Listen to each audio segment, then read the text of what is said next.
ጥላትህ እኮ ኢሜጂን ቤት ምርጥ ምር ካለ ፏ ካለ ምርጥ ጫማ ምርጥ ልብስ ምርጥ ሶፋ ምርጥ ቲቪ ካለማ እንግዳ ትጋብዛለህ ከእንግዳው ጋር ስትጃጃል ስራ ይጎዳል ቤት ያለው ዕቃ ድራሽን አጥፋ ጥላትህ ነው አዳዲስ ልብስ ካለ ደብቅ ወራ በበረኪና ዘብዝፍና በጥስጥስ ብሎ ተገላገለ እሱ እኮ ነው አንዴ የሰርግ አንዴ የሆቴል አንዴ የዘመድ ጋር አንዴ የሚያንከራትት እኔ አንድ ሰው አእምሮውን አበልጽጎ በቃ ብዙ ነገር አውቆ ቀሪ ወንትር ነኝ ብሎ ግን ባዶ አንድ እርምጃ እንኳን ትርፍ ቦታ የሌለው ግቢ ተከራይቶ የልጁን ልደት ለመደገስ ወረቀት የሚበትን ጅል አረከዛ ግቢ ውጣ መጀመሪያ አንተ እንዴ ምን ሆነ ነው ሀብታም ትጫወታላችሁ እንደገና ለቅሶ እንደገና ድነት ምንም እኮ ግራ የተጋባ ነው እኔ አንዳንድ ሰው የሚይዘው ስልክ ሳይ በጣም እኮ ነው የሚገርመኝ ምን እንደሚያካክል ከዛ ግን አከራው እንዳያየው እንዴ ተደብቆ ይገባል ማለት ዛሬ ልጠይቅ ያሰብኩኝ ቼክ ስንገበያይ እንደኔ ያለው ሰው ጋር ነው ወይስ ከማ ጋር ነው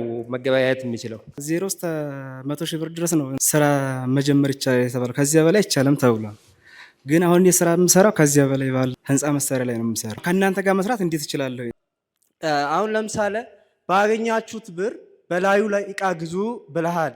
እቃው ላይ ብር ካለ ወሩን ትርፉን እንዴት ማወቅ አለብኝ? የሚሊዮነሮች መንገድ ልዩ የቴሌቪዥን ፕሮግራም እጆት ላይ ምን ያህል ገንዘብ አለ? ብዙ ገንዘብ፣ ትንሽ ገንዘብ፣ ምንም ገንዘብ አሳስቦት ለዚህ ታላቅ መላ ይዘን መጥተናል።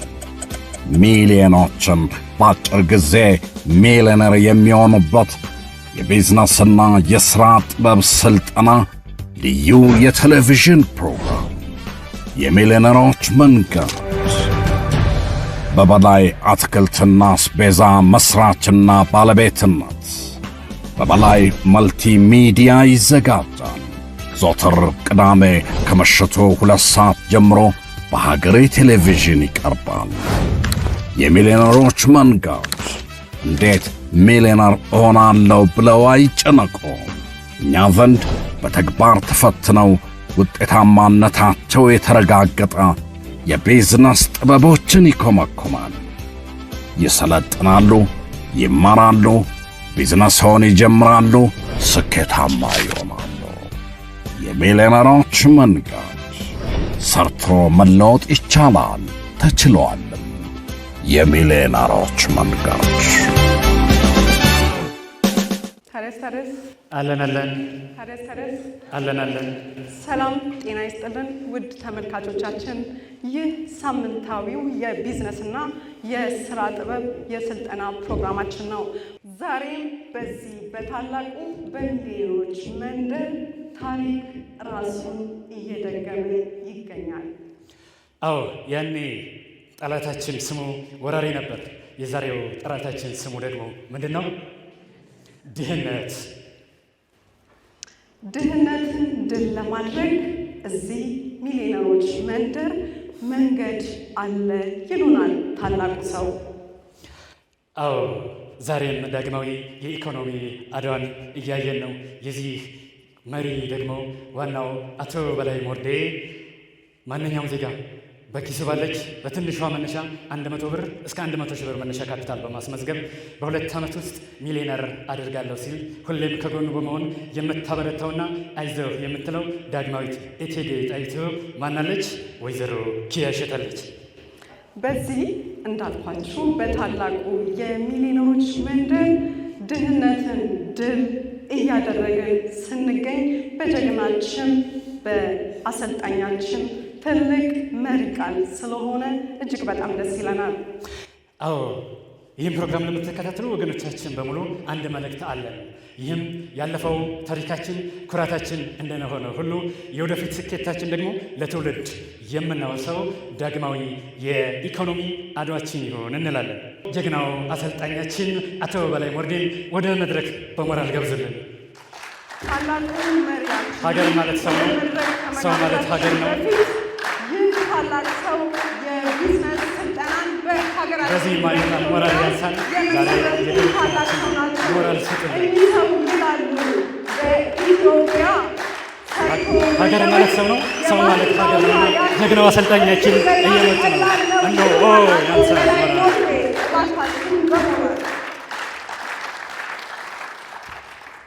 ታዲያስ እንደምን አደራችሁ? ገና ጠዋት ንጋት ማለዳ እየተነሳን ለስራ ዝግጁ እየሆንን አይደለ? በጣም ጥሩ። በማንኛውም ቀንና ሰዓት ማንኛውንም ፕሮግራም ስንጀምር በጸሎት እንዲሆን በየሃይማኖታችሁ የአንድ ደቂቃ የለና ጸሎት እናድርግ።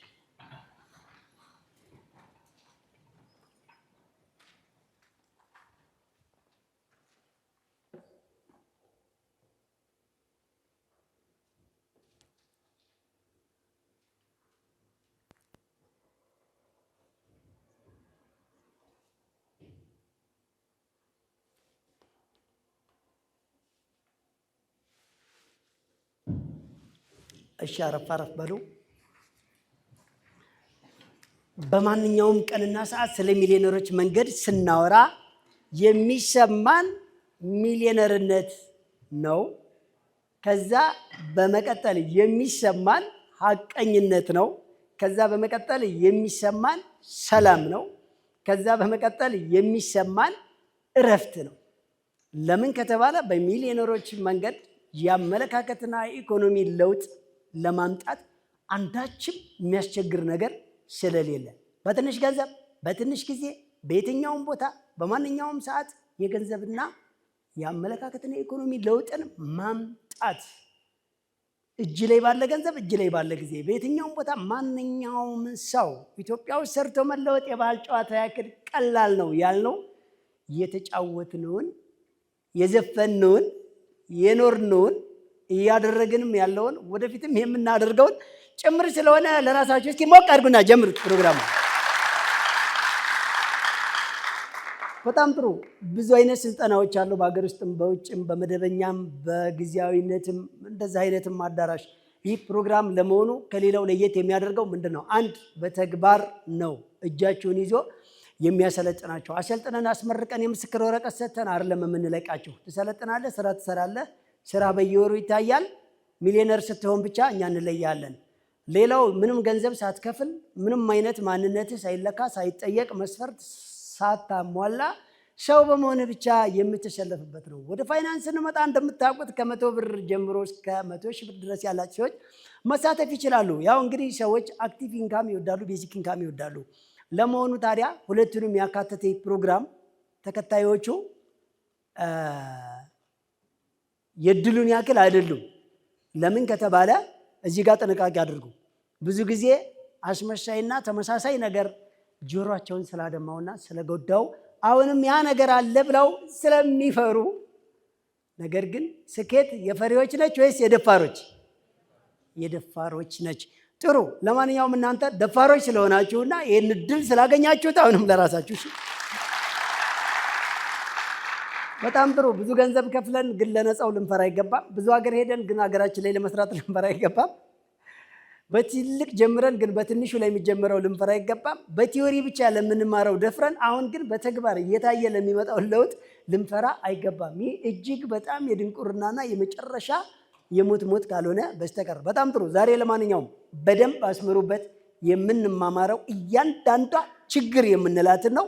እዚሁ መልስ አግኝታችሁ በአዳራሽም ውስጥ ያላችሁ በቴሌቪዥንም ጠቅላላ የምትመለከቱ ሰዎች በሶሻል ሚዲያም የምትከታተሉ በአጠቃላይ ለምትመጡበት ነገር ሁሉ ምላሽ ሳታገኙ አትሄዱ። ደስ የሚለው ዋናው የሶስተኛው ዙር በቅርብ ጊዜ የምትጀምሩ ሰዎች ሳምንት እንነግራችኋለን። ወደ ኢንፎርሜሽን መላክ ግቡ ልንላችሁ 7 ቀን ብቻ ነው የቀራችሁ። ስለዚህ ሳምንት ወደ ኢንፎርሜሽን ግቡ ስንል ኢንፎርሜሽን መላክ ነው የምትጀምሩት። ምን ያክል ሰው እንደተዘጋጀ አናውቅ። ሰዎች እንግዲህ በዚህ ፕሮግራም ላይ ምን ልስራ፣ የት ልስራ፣ በስንት ልስራ አይባልም ብለናቸዋል። እንዴት ልስራ ብቻ ነው የሚባለው። ምን፣ በስንት፣ የት የሚለውን ራሳችሁ ናችሁ። ሌላው እንደ ቤቱ ይቅርታ የምጠይቀው ዛሬ የ13ኛው ወር ላይ የመጀመሪያ ዙሮች የአንደኛውን ዓመት ጨርሰው 2 ወር እያሳለፍንባቸው ነው። የቢዝነስ ፕላን አቅጣጫውንና መድረስ ያለበትን ሳናሳይ ዛሬ እናሳያቸዋለን ብለን ነበር። አንዳንድ ትንሽ ቴክኒክ ምክንያት ለሳምንት አድርገነዋል። እሱን ይቅርታ እንጠይቃለን። እሱን ሳምንት እናሳያቸዋለን ማለት ነው። ዛሬ በዋናነት የምንገባው በዋናነት በጣም ብዙ ጥያቄ እያጠለቀለቀን ያለው ወደ ወቅታዊ ጉዳይ እየገባ ነው። እንዴት እንጀምር፣ እንዴት ደንበኛ እናገኝ፣ እንዴት ሰራተኛ እንቅጠር፣ እንዴት እንዲያድግ እናድርገው፣ እንዴት አጭበርባሪና አቀኞችን እንለይ። በዋናነት ሌሎችም አሉ። በዋናነት ግን በጣም እነኚህ ናቸው። በጣም ማለት ነው።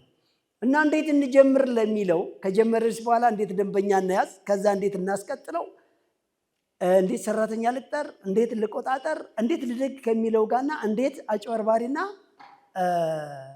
ሌላ የተሻለ ሀቀኝነትን ወይም ደግሞ ትክክለኛ መንገድን በምን እንለይ። በዋናነት መጀመሪያው ላይ ትኩረት የምናደርገው እንዴት ልጀምር የሚሉት ላይ ነው። የሶስተኛ ዙር ጀማሪዎች እንዲሁም ደግሞ በሁለተኛ ዙር ስጀምሩ የተበላሸባችሁ አሁን አካሄዱ ላይ እንቅፋት ከሆነ አሁንም እያስተካከላችሁ እንድትሄዱ፣ ሁለተኛ ዙሮችም አንደኛ ዙሮችም በመጀመሪያ ሰዓት ላይ የተበላሸ አካሄድ ካለ እያስተካከላችሁ ያረማችሁት እንድትሄዱ።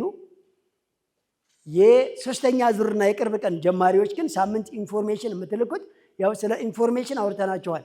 የስራው አይነት መነሻ ካፒታልና አድራሻ ነው። ይህንን በማስገባት ስምና እድሜ ጾታ ይቀድማል። እሱን ሳምንት ጀምሮ መላክ ይቻላል ማለት ነው። ወደዛው በተከታታይ ስራ ጀምሩ እንላለን። ካሁን በፊት በቅርብ ጊዜ ኢንፎርሜሽን ጀምሩ እንደምንል ነግረናችሁ ነበር። ትንሽ አዘንግተነዋል፣ ይቅርታ እንጠይቃለን። ልክ እንደ መጽሐፍ ምረቃታችን ማለት ነው። የመጽሐፍ ምረቃችን ትንሽ የተዘናጋበትን መንገድ በትክክል ነግረናቸዋል። ዞሮ ዞሮ እያንዳንዱ ኢትዮጵያኖችና ትውልደ ኢትዮጵያውያን የሆኑ በየትኛውም ዓለም የሚኖሩም እጃችሁ እንደሚገባ ምንም አትጠራጠሩ። መልስ በእጃችሁ እንደሚሆን በደንብ አድርገን የቀመርነውም ስለሆነ ለማንኛውም ዛሬ በደንብ ትኩረት የምናደርገው እንግዲህ የሚሊዮነሮች መንገድ ከ100 ብር ጀምሮ ይሄ ፕሮግራም ቢዝነስ ይጀመራል ይላል። ከ100 ብር ውጭ ሲሉን በ500 ከዛስ በ1000 ከዛስ በ5000 ከዛስ በ10000 በ20000 በ30000 በ40 በ50 በ60 በ70 በ80 በ90 በ100,000 ከዛ በላይ ለምን ተከለከለ ሲባል የተከለከለበት ምክንያት አለ። የቢሊዮነሮች መንገድ ከሆነ ይቻላል። የሚሊዮነሮች መንገድ ግን ከዛ በታች ነው። የኛ ሀብታችን አሁን ያለው ካፒታል ከዛ በላይ ደርሷል ለምትሉ ሰዎች ከ100,000 ብር በታች ያለችዋን የተወሰነች አይተም ብቻ አስመዝግቧት ብለናል። እነማ ነጋዴዎችም፣ አምራቾችም፣ አገልግሎት ሰጪዎችም እሱን በደንብ ስለነገርናችሁ ማለት ነው። የ100 ብር ቢዝነስ ፕላን ያስቀመጥነው ለተማሪዎችም ለሰራተኞችም የራሳቸውን ድርጅት ለሚያንቀሳቀሱትም ሰዎች በትርፍ ሰዓት እንዲሰሩት ነው። እኛ ጋር ሁለት ነገር እኩል መብት አላቸው፣ ጊዜም ገንዘብም። ሁለቱም እኩል መብት አላቸው። ጊዜና ገንዘብን ማች በማድረግ ነው ቢዝነስ ፕላኑ ሪሳይክል እንዲያደርግ የምንገጥመው ማለት ነው። ለማንኛውም የምንነግራቸው ነገር ግን ኤምኢቲ ብላችሁ በ09108080 ላይ ያልተመዘገባቸው ሰዎች 1000 ጊዜ ሰልጥኑ፣ ዋጋ የላችሁ፣ ምንም ዋጋ የላችሁ። ስልክ ቀፎ ገዝታችኋል፣ ሲም የለውም ማለት ነው። በ09808019 ላይ ኤምኢቲ ብላችሁ ሜሴጅ ልካችሁ ያልተመዘገባችሁ ካላችሁ አሁን በመመዝገብ ወደ ፍሬው ለመግባት ሞክሩ። ሌላ በዚሁ ስልክ ተመዝግባችሁ በየሳምንት አቴንዳንስ የማትሞሉ ሰዎች እናንተ ስልክ ቀፎ አላችሁ፣ መስመር ግን የላችሁም፣ አይደውልም፣ ጽሁፍ መልእክትም የለውም እንደማለት ነው። በየሳምንት አቴንዳንስ ኤቲ ብላችሁ መሙላት። ከሪድም ዘ ጄኔሬሽን ድርጅት ሰልጣኞች ውጪ ሪድም ዘ ጄኔሬሽን የበጎ አድራጎት በዛ ኔትወርክ ውስጥ ያሉ አስተባባሪ ወጣቶች ግን ሲመዘገቡም ኤምቲአር ብለው ነው፣ አቴንዳንስ ሲሞሉም ኤቲአር ብለው ነው። ይሄ ለ60,000 ወጣቶች ለብቻው የተዘጋጀ ለሪድም ዘ ጄኔሬሽን በጎ አድራጎት ድርጅት ውስጥ ላሉ ወጣቶች ነው። እናንተ ኖርማል ሌሎቻችሁ ግን ስትመዘገቡ ኤምቲ ብቻ ነው የምትሉት። አቴንዳንስ በየሳምንት ስልጠናውን 2 ሰዓት የሚሆን አዳምጣችሁ ይህን ስልጠና አንድ በዚሁ በአካል በኢትዮጵያ የኢኮኖሚክስ ባለሙያዎች ህንፃ ላይ አዲስ አበባ ኤምሲ ሚካኤል ጎን እዚሁ አዳራሽ ውስጥ ማለት ነው። አንደኛው ሌላው ዕድል በሀገሬ ቴሌቪዥን ዘወትር ቅዳሜ ከምሽቱ 2 ሰዓት እስከ 4 ሰዓት፣ ሮብና ሐሙስም ቀን ላይ ይደገማል። ይሄንን ግን ቢያንስ ዘወትር ቅዳሜ ከምሽቱ 3 ሰዓት እስከ 4 ሰዓት የሚተላለፈው 2 ሰዓት ካዳመጠ ስታዳምጥ ስልክ እያወራ አይደለም፣ ራት እየበላ አይደለም፣ ልጆች ጋር የተጫወተ አይደለም፣ ወዳጅ ጋር ቁጭ ብለህ ከዛስ እያልክ መሸጋገሪያ እያወራ አይደለም። ትምህርት ቤት ከዛስ እየተባለ ይወራል። ስልክ እያዛል እንዴ?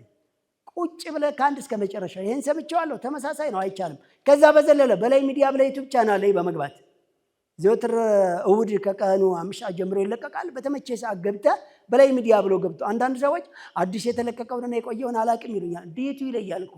ሌላ ሰብስክራይብ ካረጋችሁትና በላይ ሚዲያ የሚለውን ሎጎ ተጭናችሁ ቪዲዮውን ከነካችሁት ቪዲዮ የሚለውን በቀጥታ ኦርደሩ ይመጣላችኋል። አዳዲሱን ነው ማዳመጥ ያለባችሁ። ሌላ በላይ ሚዲያ ብላችሁ ቲክቶክ እና ቴሌግራም ላይ በየቀን አዳዲስ መረጃ ይመጣላችኋል። እሱን ለአንድ ለ2 ደቂቃ በደንብ ማዳመጥ ይቻላል። ሌላው ኢንፎርሜሽን ሳትልኩ ቢዝነሱን ጀምሬያለሁ የምትሉ ሰዎች ከንቱ ውዳሴ፣ ምንም ዋጋ የላችሁም። በዚህ ፕሮግራም መለወጥ የባህል ጨዋታ ያክል ቀላል ነው ያልነው 0910808019 ላይ ኤምቲ ብሎ የተመዘገበ በየሳምንት ስልጠናውን 2 ሰዓት ተከታትሎ ኤቲ ብሎ አቴንዳንስ የሞላ በየወሩ የደረሰበትን ደረጃ የሚያሳውቅ በየወሩ በቢዝነስ ፕላኑ መሰረት እየሄደና እያደገ ለውጥ እያመጣ ካልሆነ በየሳምንት ያልገባውንና ያቃተውን ነገር የሚጠይቅ እሱ ሰው አትፈላሰፉ፣ ምንም አትበሉት። 100% በ2 ዓመት ከ4 ሚሊዮን እስከ 80 ሚሊዮን ሀብቱ ያድጋል። ከ5 ዓመት በኋላ ቢሰራም ባይሰራም በየወር በሚሊዮን የሚቆጠር ገንዘብ ወደ አካውንቱ የሚያስገባ ቢዝነስ ፕላን ይመሰርታል። ነፃነቱን ያውጃል። ልክ እንደኛ ማለት ነው። ምንም ሳከፍል ናንደን ያለምን ቀንጥስ እያልኩ እኮ ነው። ዜጋህን ለማገዝ ከንፈር አትምጠጥ፣ ቁርስ አትጋብዘው። ያንተም ቡቲቶ ለምን ትሰጣለህ? ለምን አዳዲስ እንዲለብስ የማይቋረጥ ገንዘብ እንዲያገኝ ለምን ስራ አታሳየው? ለምንድነው ካንተ ቀንሰ ቁራሽ የምትጋብዘው? ለምንድነው የማይቋረጥ ምግብ እሱ የሚፈልገው መርጦ እንዲበላ ለምን የማይቋረጥ ገቢ እንዲኖረው ለምን አታግዘው? ለምንስ የብር ሳንቲም ሽርፍራፊ ለምን ትሰጠዋለህ? ለምን የማይቋረጥ ረብጣ ገንዘቦች በየወር ወደ አካውንቱ እንዲገቡ በየቀን ወደ ካዝናው ፍሰት እንዲኖራቸው ለምን አታግዘው? ስለሌለህ ነው። እስቲል ህንፃ እያለህ ለሰው ማሸጠው ሸተህ እንኳ ካሜራ ካላየልኝ ዜና ካልዘገበልኝ የምትለው ስለሌለ ነው። ኖሮ እንኳ ያልቃል ብለህ ስለመፈራ ነው። እንደኛ የገንዘብና የጊዜ ነፃነት ቢኖር ሲስተም ቢውልድ ብታደርግ ለወገኖችህም ትራራለህ፣ እንደፈለክም ትሰጣለህ። እኛ እኮ ለዚህ ፕሮግራም በየወር 750 ሺህ አንሶ 1 ሚሊዮን አሁን በየወር ደግሞ እያወጣን ነው።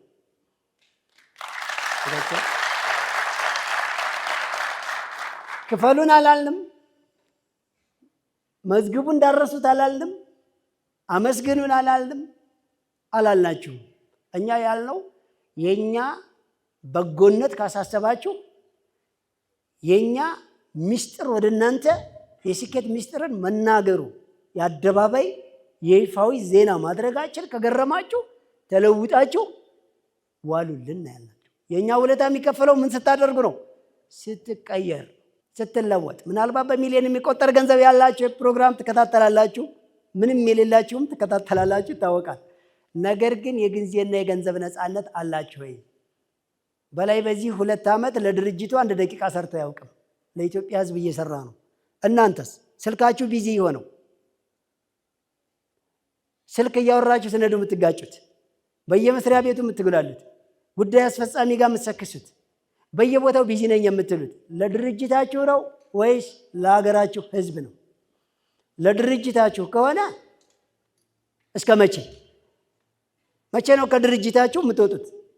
ሲስተም ቢውልድ ካላደረገ ሚሊየንስ ቢኖርህም ያው ሚና ዋጋ የለም። በዚህ ፕሮግራም ድሃ ብቻ እንዳይመስላችሁ የሚቀየረው። በዚህ ፕሮግራም ገንዘብ ፍለጋ ብቻ አይደለም ሰው እየተሳተፈ ያለው፣ የገንዘብና የጊዜ ሁለቱንም ነፃነት የአመለካከት ለውጥን ማምጣት ነው። ብዙ የአመለካከት ለውጥ የሚሰጡ ሊደሮች በየቦታው አሉ። አዎ ሰልጥናችኋል፣ እኛም ሰልጥነናል። 10 ሺህ ብር እየከፈላችሁ 50 ሺህ ብር እየከፈላችሁ 20 ሺህ ብር እየከፈላችሁ ሰልጥናችኋል። ሪል ግን ከስልጠናው በኋላ ለውጥ መጥቷል?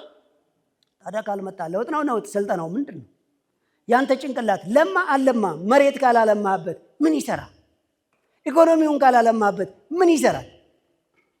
ምን ይሰራልሃል? አጫጭር ብሰለጥን፣ ስለ ቴክኖሎጂ ብሰለጥን፣ ስለ ዲግሪ ብታወራ፣ ዩኒቨርሲቲ ብገባ ኢንተርኔት ላይ ቶፕ ነኝ ብትል ዴቨሎፐር ብትሆን ሁሉን ነገር ብታውቀው አንዲት እርምጃ አገር ካላለማ ምን ይሰራል? ያንተ ጭንቅላት መልማት ብቻ ምንም አይሰራም እኮ። እስኪ ልንገራችሁ፣ ጽድት ያለና ተዋበ ዘነጠ ቤት ውስጥ ያለ ምግብ ያለ ውሃ መኖር ትችላላችሁ? እኔ አንዳንድ ሰው አእምሮውን አበልጽጎ በቃ ብዙ ነገር አውቆ ወንትር ነኝ ብሎ ግን ባዶ ግን የምታገኙት ባንክ ቤት በር ላይ ብር ፍለጋ የምታገኙት ሰፈር ውስጥ ቁብ ስጡ ይልል። ይህ ሰውዬ እኮ ባዶ ነው። አልለማም እኮ አልሰለጠነም እኮ። መሰልጠን ማለት ራስን መቻል ነው።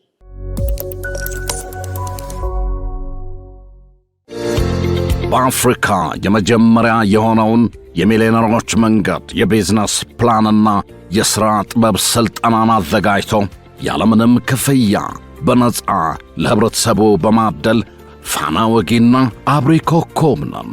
ታዲያ የዚህ ሁሉ የልህቀት ሥልጠናዎች ሙሉ ወጪያቸው በበላይ አትክልትና አስቤዛ ማዕከል ይሸፍናል።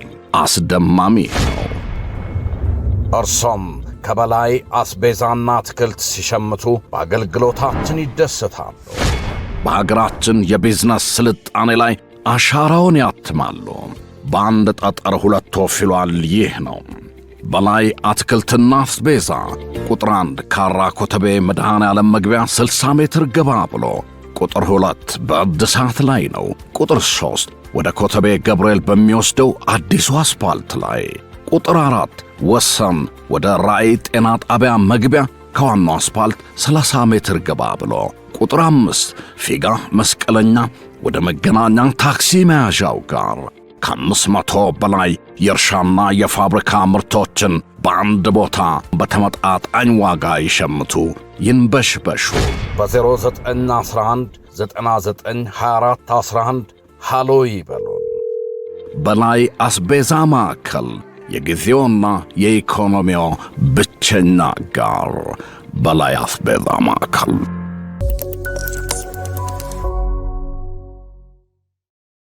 ለማንኛውም የኛም ፕሮግራም በደንብ እንዲላችሁ ወደዚህ እቅድ ለመሄድ መጀመሪያ ዝቅ ብለህ ከትንቢያው ላይ ተነስ። አዋቂም ባለሀብትም አይደለም። ከዚህ በኋላ አዋቂና ባለሀብት ነኝ ካልክ ያለምንም ክፍያ ዜጎችን ስታሰለጥን ብቻ ነው። ሰልጥኛለሁ ካልክ ደግሞ ለሀገርህ ልማት ስታለማ ነው። ያለዚያ ግን ዝም ብለህ ለገቢ እየሮጥህ ይኑርህም አይኑርህም አናቅም። ሲጀመር በከተማ ውስጥ ያለው ህንፃውም መኪናውም የባንክ ነው። ባንኩ ራሱ የሌላ ባንክ ነው። ባጭሩ ኢኮኖሚ ገና አልጀመርንም፣ አልመሰረትንም። በቃ ዝም ብለን በየሚዲያው ብለን ስላወራንና ሐሰተኛ ሪፖርት ዳታ ስለሞላን አይደለም። ሪል ማውራት ከፈለግ መጀመሪያ ስራ በተግባር ኑረው። እውነቱን መነጋገር የተሻለ ነው። እውነቱን መነጋገር። ለማንኛውም እኛ እንንገራችሁ፣ የዚህ የጊዜና የገንዘብ ነፃነትን ለማግኘት ያለህን አቅም ወደ ጎን ታደርግና እሱ እንደነበረ ይሰራ፣ እሱን እንደነበረ ጩህበት፣ እሱን እንደነበረ አስኪደው። አሁን ግን በእኛ ቢዝነስ ፕላን አንድ ብለህ ከታች ጀምር። የጀመራችሁ በዛው ቀጥሉ። በጎን ያንን ተዉት አላለም። ቅጥር ላይ ያላችሁ ሰዎች ልክ ይህን እንደሰማችሁ መልቀቂያ ሙሉ አላለም። እኛ አትሙሉ። እዛው ቅጥር ላይ ሆነ ባለ ትርፍ ሰዓትና ትርፍ ገንዘብ መጀመሪያ የተሻለ ኢኮኖሚ መገንባት እንደምችል ተለማመድ። ሌላ ትልልቅ ትራዲሽናል የዘለማድ ቢዝነስ የሚሰሩ ሰዎች በአንድ ጊዜ ያንን ተው አላለም። እኛ ያ እንዳለ ሆኖ በትርፍ ጊዜና በትርፍ ገንዘብ ለብቻው በእኛ ቢዝነስ ፕላን ቢዝነስ ቢውልድ አድርጉ ነው ያልነው። ስሜታዊ ሁኑና ለውሳኔ ሩጡ አላልንም። ውጭ ላይ ያላችሁ ሰዎች በአንድ ጊዜ በቃ ሰነድ ቀዳችሁ ለመምጣት ገዝግሱ አይደለም ያልነው። አሁን ባላችሁ ትርፍ ታይም እንዴት መገንባት እንደሚቻል ተለማመዱ ነው። እዳር ቁጭ ብላችሁ አዳምጡ አላልንም። ግቡበትና ተለማመዱ። 1 2 3 ስኬት ልምምድ ነው። ለውጥ የባህል ጨዋታ ያክል ማለት የባህል ጨዋታ ሰዎች ሳያስገድዱን ደስ ስለሚለን ብቻ እኛ ራሳችን ተለማምደን የምናመጣው ክህሎት ነው። ስኬትም ለውጥም ሀብትም ሲገነባ ልክ እንደዛ ነው። ጥሩ። ለማንኛውም ግን እንዴት እንጀምር ጥያቄያችን ነው አይደለም? እንዴት እንጀምር? ሲጀምሩ ልንገራችሁ። የመጀመሪያ የሚከራይ ቤት አለ የሚል አትፈልጉ። ካለ ጥሩ። የሚከራይ ቤት፣ የሚከራይ ማሽን፣ የሚከራይ መኪና፣ የሚከራይ ቁስ ታውቃለህ ወይ ብላችሁ ደላላ ጋር አትሂዱ። ከሄዳችሁም ሂዱ። ለማንኛውም ግን አትሄዱ። ሌላ ለእናንተ የተስተካከለ በእናንተ አቅም የተመቻቸ ፖሊሲ ወይም ኤሪያ አትፈልጉ። እናንተ እኮ መፍጠር ነው ያለባችሁ። ሀሳብ ማለት ታዲያ ምን ማለት ነው? የኛ ሁሉም የቢዝነስ ቦታዎች ይከራያል ተብሎ የተለጠፈበት አንድም ቤት እስካሁን አይተንም አናውቅም። ራሳችን ለቢዝነስ እናውለው ብለን አማክረን ነው ክሬት ያደረግናቸው። ታዲያ ምኑን ስራ ፈጣሪ ሆንከው እንዴ? ገንዘብ ካለ የሚከራይ ቤት አለ ተብሎ ከተለጠፈ ሄደው ወደዛ ውል ከሰጡ ከዛ ሰራተኛ የምትቀጥሮማ ማንም ሰው ይችላል። ምኑን ተለየው? ምኑን ሰለጠንከው? ምኑን ስማርት ሆንከው? ምኑን አእምሮን ተጠቀምከው? ምኑን ኤነርጂን አመነጨህ? እንደዚህማ ከሆነ እንዴ ይሄማ ከሆነ ምንድነው የምትለየው አንተ? ከፍተህ በቃ ቁጭ ብለህ ምርት ሊሆን ይችላል፣ አገልግሎት ንግድ ሊሆን ይችላል። ወስደህ ቁጭ ብለህ በቃ ተገልጋይ ፈላጊዎች ሲመጡና መገልገል ፈልጌ ነበር፣ ንግድ ከሆነ መግዛት ፈልጌ ነበር፣ ምርት ከሆነ እንደዛው ጥሬ ዕቃ አለኝ ጋር ወይም ደግሞ የእናንተ ፕሮዳክት ፈልገን ነበር ሲሉህማ ብድግ አድርገህ እኮ መሸጥ ወይም አገልግሎት መስጠት ወይም ማምረት እኮ ይሄንማ ማን ያቅተዋል? እንዲህ እስከ ዛሬ እኮ እየኖርን ነው። ይሄንማ እኔ እኮ ታስቆኛላችሁ አንዳንድ ሰዎች። ስልክህን እንደፈለክ ጥለህማ ሌባ ምጅልጥ አድርጎ ሲሄድ ከላይ ያለው መደርደሪያ ዕቃ ውርድልኝ ብሎ የመሳቢያን ብር ሲያወጣውማ ሌባ ሰፈር ነው ካልክ ምንን ሰለጠንከው? ይሄማ እስከ ዛሬም አለ እኮ 100 ብር ልኮ 100 ሺህ ነው ብሎ ኤዲት አድርጎ ሐሰተኛ የንግድ ደረሰኝ ሲያሳይ፣ ሐሰተኛ የቴሌ ብር ደረሰኝ ሲያሳይ፣ ፎርጅል ብር ቀላቅሎ ሲሰጥህ ተቀብለ እንዴት አድርጎ ሰራልኝ መሰለ የምትል ከሆነማ ምንን ሰለጠንከው? ይሄማ እስከ ዛሬም አለ እኮ አባቴ። የአረብ ሀገሩ አንሰሽ ወደ አውሮፓ ወደ አሜሪካ ለጉብኝት ተብሎ ሊወጣ ነው። አንድ ሴት ወጣለች፣ ሰንበዲ ወጣል ስትባይ ምን ትራርገሽ በሌቦች አካውንት ብርሽን አስገብተሽ ጉድ ሰሩኝ ከአረብ ሀገር አውሮፓ ይሻላል ብዬ እምትይ ከሆነ ምንን ሰለጠንሽ? እኮ እስከ ዛሬም አለ። ይሄማ ምንን ሰለጠንከው ይባላል እንዴ? ገና 2 ቀን ስጀምር ንግድ ፍቃድ ከሌለ ናውጣ ሊታሸግ ነው አሉኝ። በቃ ሊበላሽ ነው እቃው የምትለው እንደዚህ ስትባልማ ለቅሶ የምትጀምር ወይም የምትወው ወይም ተስፋ የምትቆርጥ ከሆነ ይሄ እኮ እስከ ዛሬ ምንን ሰለጠንከው ታዲያ አንተ? ምንን ሰለጠንከው ታዲያ እንዴ? ለታክሲ የማይበቃ ለቤት ኪራይ የማይበቃ ምንም አየር የለም የምትለይ ከሆነ ምንን ሰለጠንከው እኮ ነው የምልህ። እንደዛ ከሆነ አትሰልጥን። እንደዚህማ እስከ ዛሬም አለ እኮ። ምን ሆነ ነው ይሄ? ጠፍቶት ይመስላል ይሄ ሁሉ ሰው? በ100 ብር ምን ይሰራል ካልከኝ ምንን ሰለጠንከው? አሁን 100 ብር ብሰጥህ እኮ 10 ነገር ገዝተህ ልመጣው ትችላለህ። ግን ምን ይሰራል ብለህ ፍጥጥ ብለህ የምጠይቅ ከሆነ ምንን ሰለጠንከው? እንዲህ ሰልጥን እንጂ። የሚለየው ከዛ አሁን ከማውራው ወጣ ስትል ነው አንተ የምትለየው።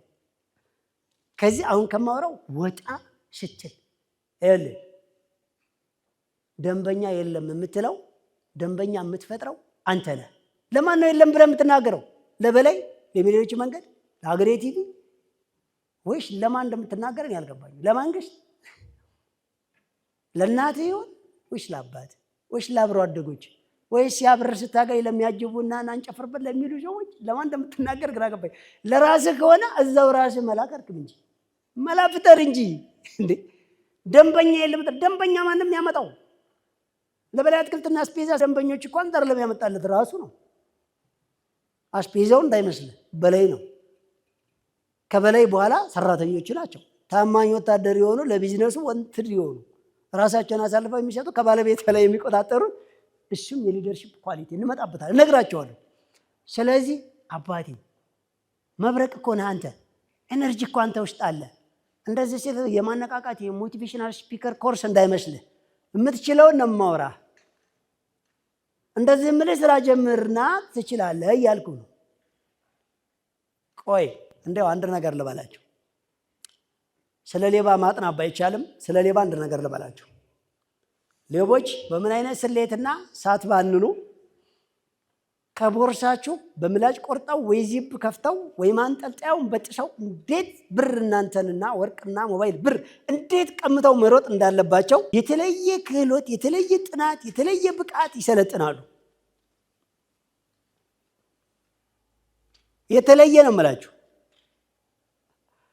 አደ የሚገርመኝ ግን ከዛ ብቃት አሁን መስራት ከባድ ሆኖ በዚህ ልክ ኤነርጂና በዚህ ልክ ማቀነባበር፣ በዚህ ልክ ስታንድ ባይ መሆን፣ በዚህ ልክ መናበብ፣ በዚህ ልክ ኃላፊነትን መውሰድ እናንተ ቢዝነሳችሁ ላይ በዚህ ልክ ጎበዝ ሆናችኋል። ለራሳችሁ ስራ የራስህን ዕቃ ለመሸጥ የራስህን ደንበኛ ለመፍጠር ስለማን የምታፍረው? ስለማን ነው የምትኮራው? ዛሬውኑ ስራ ጀምራለሁ ካልክ መተህ ይሄ እኮ ግራና ቀኝ ሰው መንሸራሸሪያው ትላለህ። ሰዎቹ ሲተላለፉ የሆነ ዲስፕሌይ ምናምን ቢኖር ደስ እያላቸው ዕቃ እየገዙ ይሄዳሉ ብለህ መላ መፍጠር አለብህ። ከዚያስ እቺ ጠጋ ቃለ ማንሳት ነው የሚባል ጨዋታ አለ እና እኔም የሆነች ቢዝነስ አስቤ ነበር እዚህ ጋር ብለህ አንተ ራስህን ሀሳቡን መፍጠር ያለብህ። ይከራያል ተብሎ ይለጠፍልህ። አንተ 10 ሺህ ብር ካለ ኪራው በቃ 2 ሺህ ብር ነው፣ ለአንዳንድ ነገር 8 ሺህ እንዲተርፍ ይበልልህ። አንተ ራስህን 10 ሺህ ብር ነው ካፒታሌ፣ እንዴት ለዕቃ እንዴት ለአገልግሎት እንዴት ለተለያዩ ነገሮችና እንዴት ለኪራይ እንዲበቃኝ እፈልጋለሁ የምትለው። አቶ በላይ አስብ፣ ከተማ ውስጥ ቤት ኪራይ ሚኒመም 20 ሺህ ነው። እንዲሁ በጣም ሰፈር ውስጥ ከሆነ 10 ሺህ፣ በዛ ላይ የ6 ወር እሺ ካነሰ 3 ወር ክፈሉ ይላሉ። አንተ ደግሞ በ1 ሺህ ብር ጀምሩ ትልናለህ የሚለኝ ሰው አለ። በ1 ሺህ ብር ከሆነ ያንተ ካፒታል ስለምንድን ነው ስለ 10 ሺህ ብር ኪራይ ምን አገባህ አንተ? እሱ እኮ የሌላ ዜና ነው፣ አንተን አይመለከትም። አንተ የተባልከው በ1 ሺህ የሚሰራ ስራ ነው። አቶ በላይ አሁን እኮ መንገድ ላይ ራሱ ትንሽ ረዘም ያለች ቦርሳ ካንጠለጠልክ ንግድ ነው ብለው ደንቦች ቀሙሃል። እንዴት አድርገህ ነው? በረንዳ ላይማ መኖሪያ ቤትና ንግድ ቦታ ተከለከለ ነው ተብሏል። የት ነው ስሩ የምትለን የሚለኝ ሰው አለ። ይህን ካላወቅ ምኑን ሰለጠንከው? ዲፕሊ ግባ እንጂ አንተ ሰው እኮ ነህ። ሰዎች ካለመኖር ወደ መኖር ብዙ ነገር አምጥተዋል። እንደ ቤት ቁጭ ብለህ ብዙ ነገር ስፈጥር አልነበረ እንዴ? በጣም ብዙ ነገር ፈጥረሃል እኮ ቤት ቁጭ ብለህ። ምን ያህል ፈጠርከው ተንኮል አለ፣ ምን ያህል መጣላ ሀሳብ አለ። እኪስ ላለ ገንዘብ ሲሆን 1000 ሀሳብ ይመጣልሃል። ያለ ገንዘብ ግን ሀሳብ ማምጣት ካልቻልክ 3 ትንፋስ በገንዘብ ላይ ሆኗል ማለት ነው። ወደ ውስጥ ግባ እንጂ። ስለዚህ እንዴት ልጀምር ካልከኝ እንዴት መጀመር እንዳለብህ አሁን ያወራሁትን ወደ ውስጥ ግባና ቆም ብለህ ፈትሸው ራስህ።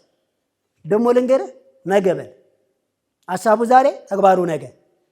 ሀሳቡን ዛሬ ጀምረው ተግባሩን ነገ አንድ በለው። ያው ተግባር ስላችሁ የተግባር ብዙ ፕሮሰስ ስላለው ብዬ ነው። ከዚህ ቤትም መግባት እንደ ተግባር ስለሚቆጠር፣ ነገር ግን ወደ ቤት ከመግባት በፊት ያው ብዙ ነገር አለ። የሄዶ ታክሲ መያዝ አለ፣ ወይም ደግሞ መኪና አስነስቶ መንገዱን እንደና መሆኑን መፈተሽ አለ። ትራፊክ እንዳይዝ መንጃ ፍቃድና ቀበቶ ማድረግ፣ ስልክ አለማውራት አለ አይደለ? ተጠንቅቆ መንዳት አለ። ዝናብ ከመጣ መለያውን ቼክ ማድረግ አለ። ምናልባት አንዳንድ ዘይት አፍሶ ጎማ ተንፍሶ ከሆነ ቼክ ማድረግ ይኖራል። እነዚህ በሰላም ለመግባት የምናስባቸውን ያክል ቅድመ ጥንቃቄ አይደል ይባላል። እግረኛ ምሳሌ አንዳንዱ ሰው እንደዚህ ወደ አንድ ፊት እያየ የሚሄዳለ እንደኔ የተጣመመ ማለት ነው።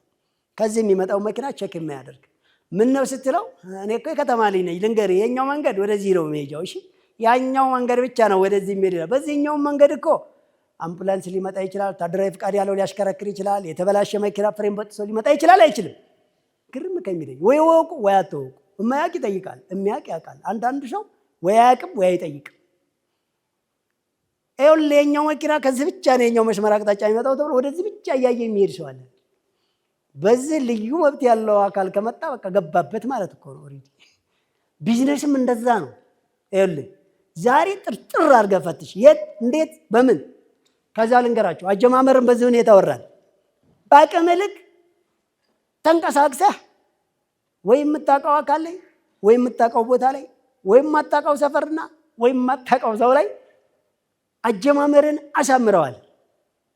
ማስቲካም ስራ፣ ቾኮሌትም ስራ፣ ድንችም ስራ፣ ጥራጥሬም ስራ፣ ሰባራ ጥላምበል፣ ሊስትሮም ስራ፣ መኪናም ምጠብ፣ ቀለምም ቀባ፣ ቁራሌውም ነግድ፣ ማዝናናትም ስራ።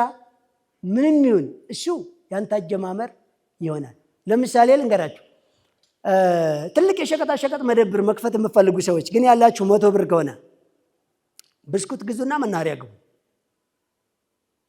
አለች አትበሉ። ግን ተሳፋሪ መስላችሁ ቁጭ ብላችሁ ይቺ ነገር እኮ መንገድ ላይ በጣም ጥሩ ነች በማለት ይጀምራል እኮ። ታዲያ ሁላችሁ መናኸሪያ እንዳትሄዱ። ለምሳሌ ነው ያወራሁት። መስሪያ ቤት ውስጥ እኮ ካርድማ ቶሎ ካልሞላ ድንገት አስቸኳይ ስደውል ማለት ነው እንዲህ ጭጓራ እንደሚላጥ መስማ። ስለዚህ ባያልቅም እንካ ሞላ አድርግና አየር ሰዓት ግዛ በሏቸው እስኪ።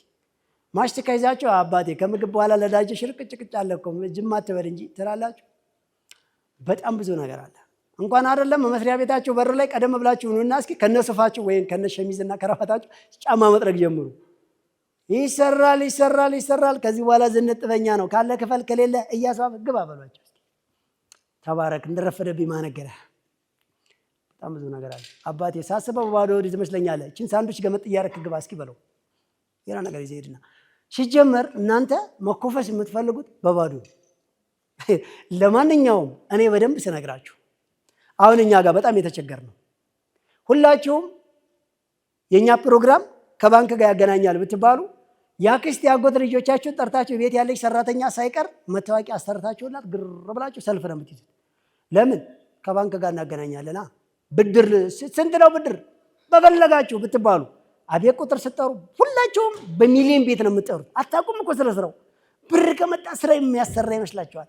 ከዛ በኋላማ ምንም ጣጣ ሳናበዛና ሳናጉላላ ብር ጠቅ ብናደርግ አቤት ሶሻል ሚዲያችን በአንድ ቀን 1 ሚሊዮን፣ በሶስተኛው ቀን በቢሊዮን እንዳለ ያገሩ ሰው ግም ብሎ ሰልፍ ይይዛል ማለት ነው። ለምን? ብሩ እኮ ተመላሽ ነው። ችግር የለውም። እኔ ስለ ስራ ሰው አታውቅም ማለት ነው። እስኪ ሰው አታውቅም ካልክ ለምን አሁን አሰረው? ከዛ በኋላ እንደረግ ልንገራችሁ። ሁሉንም ብር ሂሳባችሁ ቀሪውን ኪሳችሁ ትይዛላችሁና አስፈታችሁ ነው ትይዙ። ደግሞ እኮ የሚገርመው የሰው ብር የሚሆን የእናንተ አካውንት የኪሳችሁ ካለ የራሳችሁ ነው ይመስላችሁ።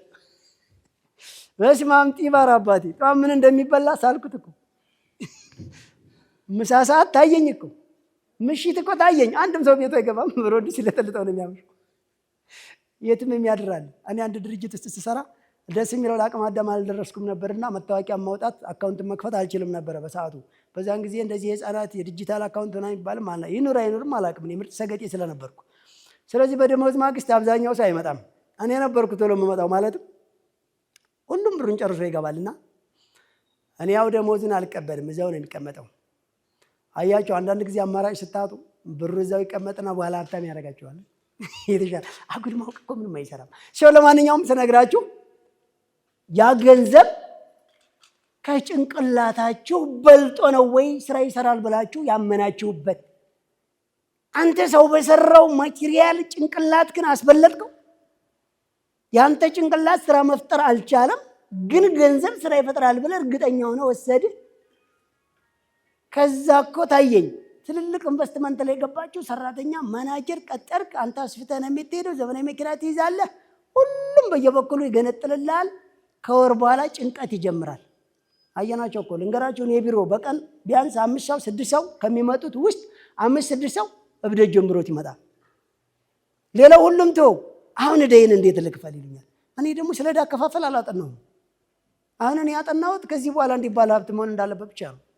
ያለኝ አማራጭ ግን ባለዕዳው ጋር ሄድና መቼም ልከፍልህ አልችልም፣ በሚሊዮነሮች መንገድ ከ2 ዓመት በኋላ ሚሊዮነር ሲሆን እከፍልሃለሁ በለው፣ ወይ ይግደልህ ወይ ያሳስረህ ወይ ነፃ ሁንና ወደ ስራ ግባ ነው የምለው።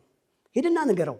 ስልክ አለማንሳቱ ልንገራችሁ። እኔ ዕዳ ያለባችሁ ሰዎች ከዚህ በኋላ ዕዳ እንዳይኖርባችሁ። እስካሁን ግን ሳይደውልባችሁ ቶሎ ቶሎ ደውሉ። እሺ አሎ ጤና ይስጥልኝ ምሽት አዘጋጅተህ ነው? ሌላ ወሬ እንዳታበዛ። አዘጋጅተህ ነው ወይ ሲል ቀላል ማዘጋጀት በለው። መቼ ስንት? ከ2 ዓመት በኋላ እመነኝ በለው። በሚሊዮነሮች መንገድ ሚሊዮነር ልትሆን ነው አንተ ከ2 ዓመት በኋላ። ያለዛ አንተ እያሳደድከኝ ልሰራ አልችልም፣ እረፍት ስጠኝ በለው። ሂድና ቢሮ ሂድና ማለት ነው። ምንም እኮ ያደርግ ኮሌታህን ሲይዝ ኮሌታውን የምትይዝ ከሆነ አለቀልህ። ፈለገ ቦታ ላይ መምታት ትችላለህ ማለት አለብህ። ከዛስ እንዳትለኝ ግን ይሄ ምርጥ መላ ነው። ግን እንዳትበደሩ። በሚሊዮነሮች መንገድ ፕሮግራም ላይ ብር እንዳትበደሩ፣ ብር እንዳትቀበሉ፣ ዱቤ እንዳትሰጡ፣ ዱቤ ተቀበሉ። ብድር እንዳታበድሩ፣ ብድር እንዳትበደሩ። ስሜታዊ እንዳትሆኑ፣ እንዳፈሩ፣ እንዳትጠራጠሩ፣ ብቸኝነት እንዳይሰማችሁ።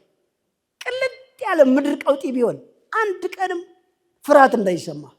እፊት 1000 ሰው ይሙት፣ አንተ 1001ኛ እስከምትሞት ድረስ ስራህን ስራ፣ ምችለውን አድርግ፣ በጸሎት ቁም፣ ሁልጊዜ ተስፈኛውን ከቻልክ ቅድመ ጥንቃቄ አድርግ። ሌላ 1000 ጊዜ ሀገሪቱ ኢኮኖሚ ድሽቅ ይበል፣ አይመለከትህም አንተ።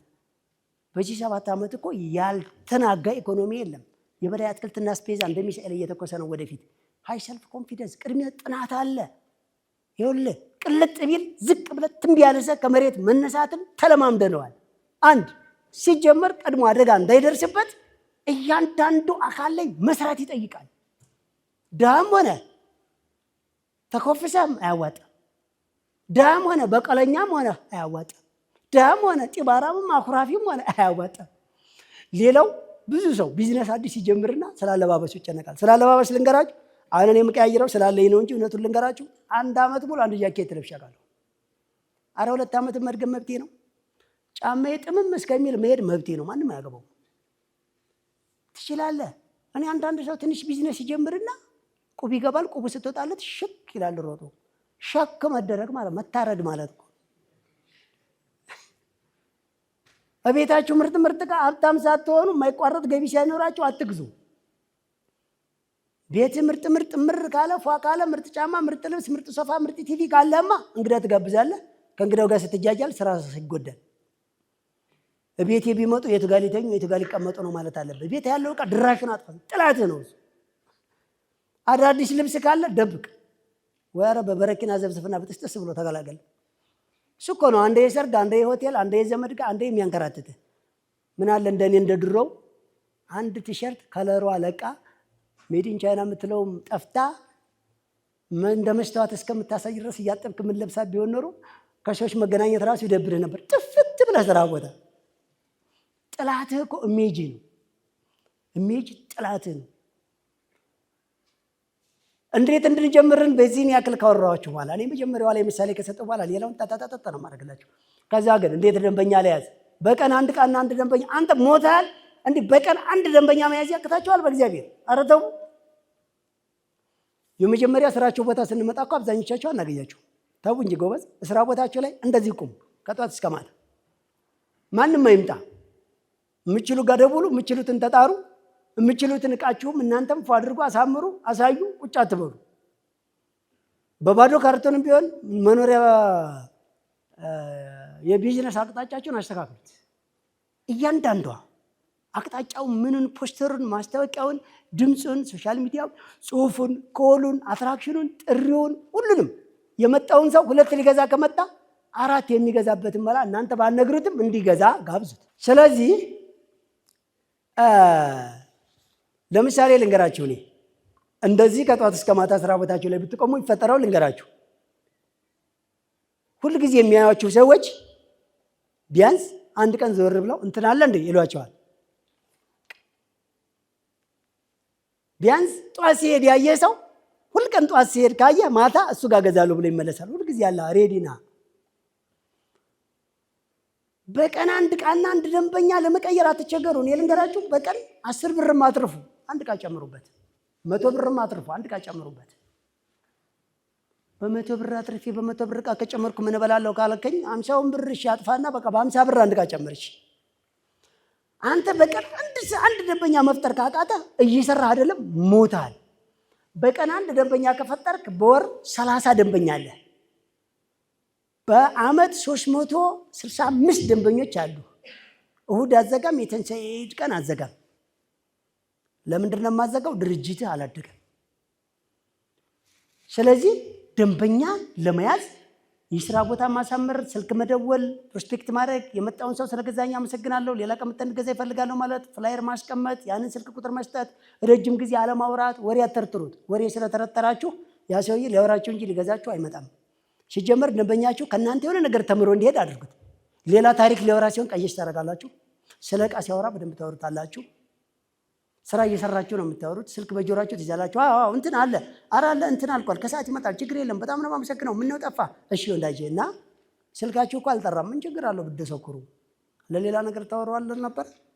አንዳንድ ሰዎች እኮ ችክ ለመጽበስ እኮ የሰው መኪና ይዘው ይሄዳሉ አይደል እንዴ? ምን አለ ደንበኛ ለመያዝ እናንተ ሳይደወል የተደወለ አስመስላችሁ ሰውየው ረጅም ሳያወራ እንዲሄድ ብታደርጉት። ክልክል ነው ብትሉት ይቀየማል። ሰው ብዙ ጊዜ እናውርቸዋለሁ። እንዴት ላሳድገው ስትሉም እድገት ይሄ ነው።